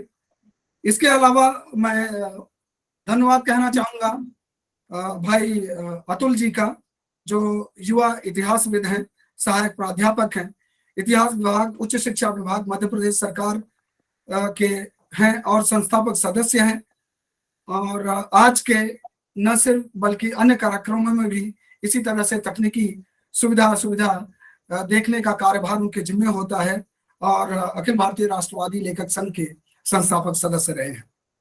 डॉक्टर आनंद पाटिल जी भाई साहब जो कि संयोजक हैं, और वो भी कुछ कारणों की वजह से, पारिवारिक व्यस्तता की वजह से और महत्वपूर्ण कार्यकर्ता परिवार में जिसे छोड़कर हमसे जुड़ नहीं सके, उनका भी धन्यवाद। इसके अलावा प्रज्ञा मठ, तक्षशिला प्रकाशन, समन्वय प्रकाशन, अमित प्रकाशन, कुछ और अन्य जो हमसे जुड़े हुए प्रकाशन हैं, इनको भी बहुत बहुत धन्यवाद। इसके साथ ही प्रत्यक्ष और परोक्ष रूप से जुड़े हमारे संघ के अन्य पदाधिकारी, जिसमें मेजर सरस चंद्र त्रिपाठी सर हैं, सिद्धार्थ जी हैं, और श्री अमन अंग्रेजी भाई साहब हैं जो मीडिया प्रभारी हैं, इन सभी का धन्यवाद। Last but not the least, as it is said in English, कि अंत या शुरुआत तब तक नहीं होती जब तक किसी भी कार्यक्रम के सर्वप्रमुख अंग श्रोता इससे ना जुड़े। सभी श्रोताओं का जो शुरू में जुड़े, अंत तक जुड़े रहे, बीच में जुड़े, छूट गए, जो अंत तक जुड़े, अंत में जुड़े और जुड़े हुए हैं, सभी का तहे दिल से, अंतर्मन से उनका भी स्वागत और बहुत बहुत धन्यवाद, जिनकी उपस्थिति हमारे साहस को संवर्धित करती है और प्रेरणा देती है कि ऐसे कार्यक्रम निश्चित रूप से चलते रहने चाहिए और भी प्रयास हो कि कार्यक्रमों को एक और उच्चतर परिणति तक ले जाया जा सके। इसके साथ अगर मेरी कहीं पर कोई भूल हुई हो, किसी को धन्यवाद ज्ञापन करने में, तो बहुत बहुत माफी चाहूंगा। ऋषि जी का नाम छूट गया है, ऋषि जी सामने दिखाई दे रहे हैं, ऋषि शर्मा जी। हाँ, ऋषि सर का भी, यस। इसके पहले हमारे बहुत मानद सदस्य रहे हैं, जिसमें ऋषि सर अभी मुख्य रहे हैं, डॉक्टर मंजू तिवारी, सुनीता त्रिपाठी मैडम, अनिल भाई साहब, काजल जी, और रजनी जी, राम जी, राम कृपाल जी, रेणु जी, साक्षी जी, इसके अलावा सोनू जी, विजय भाई साहब, और शशि भूषण मिश्रा जी, इनके अलावा भी जो रहे हों, मैं पुनः अखिल भारतीय राष्ट्रवादी लेखक संघ की ओर से उनका धन्यवाद करता हूं और आमंत्रित करता हूं कि जितने हमारे कार्यक्रम होते रहें उसमें ये जुड़ते रहें और हमें इसके लिए उत्साहित करते रहें, प्रोत्साहित करते रहें। अंत में अध्यक्ष महोदय की अनुमति से, अगर अनुमति हो तो कार्यक्रम को समाप्त किया जाए कल्याण मंत्र के साथ। और कल्याण मंत्र में एक सूचना मैं देना चाहता हूँ। अगला कार्यक्रम हमारा चौथा रविवार को होगा और उसमें जाने माने सिनेमेटोग्राफर हैं जिनका अभी एक सीरियल चला है मिठाई, अरविंद बबल जी, और उन लीड कैरेक्टर उस जिसमें काम किया है यतीन चतुर्वेदी जी, ये दोनों इस कार्यक्रम में उपस्थित होंगे और अध्यक्ष के तौर पर संभवतः हेमंत वर्मा जी रहेंगे। अभी तक की जो सूचना है वो यही है, अगर कोई परिवर्तन हुआ तो आपको सूचित कर देंगे। ये सूचना इसलिए है क्योंकि आप सब लोग उस कार्यक्रम में जुड़े और समकालीन सिनेमा पर उस पर बातचीत होगी, क्योंकि हमारा जो मंच है वो सृजन के सभी क्षेत्रों को समेटता है। सभी क्षेत्रों के लोग इसमें आते हैं, चाहे फिर वो चित्रकार हो, चाहे सिनेमेटोग्राफर हो, चाहे फिर पटकथा लेखक हो, चाहे फिर वो गीतकार हो, चाहे फिर वो कवि हो, इतिहासकार, सब लोग इस मंच से जुड़ते हैं। तो आप सब उपस्थित हैं, लिंक आपको समय पर मिल जाएगा। धन्यवाद। प्रेम जी। धन्यवाद सर। मैं आज की सभा के अध्यक्ष श्री रामशरण गौर सर से अनुमति चाहूंगा कि अगर वो अनुमति दे तो कल्याण मंत्र के साथ इस सभा का समापन किया जाए। ठीक है, और मैं सभी का धन्यवाद करते हुए इस चर्चा को समाप्त करने के लिए अपनी अनुमति देता हूं। इसके बाद मेरे 2 सुझाव है, ये परिचर्चा यहाँ समाप्त हो गई। ऐसा है कि हमारे संघ की ओर से काव्य शास्त्र के विषयों को भी हमारे को लेना चाहिए, क्योंकि जो भारतीय काव्य शास्त्र है उसके 2 विषय ऐसे हैं कि वह स्थायी है, उनको समाप्त नहीं कर सकते जब तक साहित्य रचना है। पहला है औचित्य सिद्धांत। लेखन में उचितता का सिद्धांत कितना इसमें समझ दिया है जो लोक के ऊपर, समाज के ऊपर। तो क्षेमेंद्र के औचित्य सिद्धांत का यदि हम अध्ययन करते हैं, उसमें भी वही व्यापकता है जो स्थिति में व्यापकता है। दूसरा है वक्रोक्ति सिद्धांत, क्योंकि जो लेखन है, कला है, चाहे कोई भी कला हो, उसमें जो वक्रता है उसका होना आवश्यक है। सीधा साधा लिख देना, चाहे आपकी नई कविता भी आ रही है, नई कविता में दुनिया भर की चीजें आ रही हैं, लोगों को स्मरण नहीं रहती हैं, जब तक उसमें वक्रता नहीं होगी, शब्द चयन नहीं होगा, शब्द संयोजन नहीं होगा, तब तक वो प्रभावी नहीं बन सकती है। चाहे कविता तुकांत भी हो, लेकिन उसके अंदर वक्रता का होना बड़ा आवश्यक है। तो ये जो हमारे भारतीय काव्य शास्त्र के जो 2 सिद्धांत हैं, यह समाप्त होने वाले नहीं हैं यदि इन पर ध्यान दिया जाए। लेकिन पाश्चात्य सिद्धांतों ने इसको समाप्त कर दिया। अब मैं औदात्य के बारे में भी बात करूंगा। उदात्तता, लॉन्ग नाइट्स का नाम लेकर के उसको जो है स्थापित कर दिया जाएगा जी, ये इसने सोचा है, जबकि हमारे यहाँ वेदों से उदात्तता पर ध्यान दिया गया है। ऊपर उठाना, उत्कर्षता की, महानता की दृष्टि से वहां पर कई स्थानों पर वेदों में इसका उल्लेख मिलता है।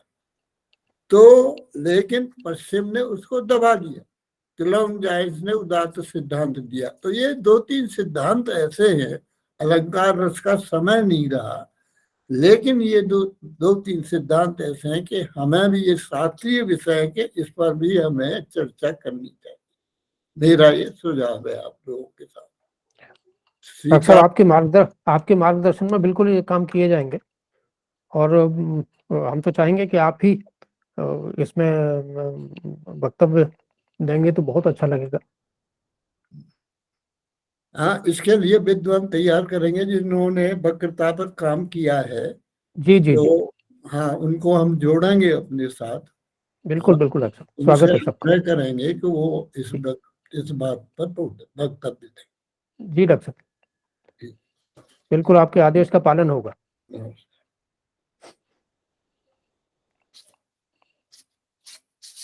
जी प्रेम जी।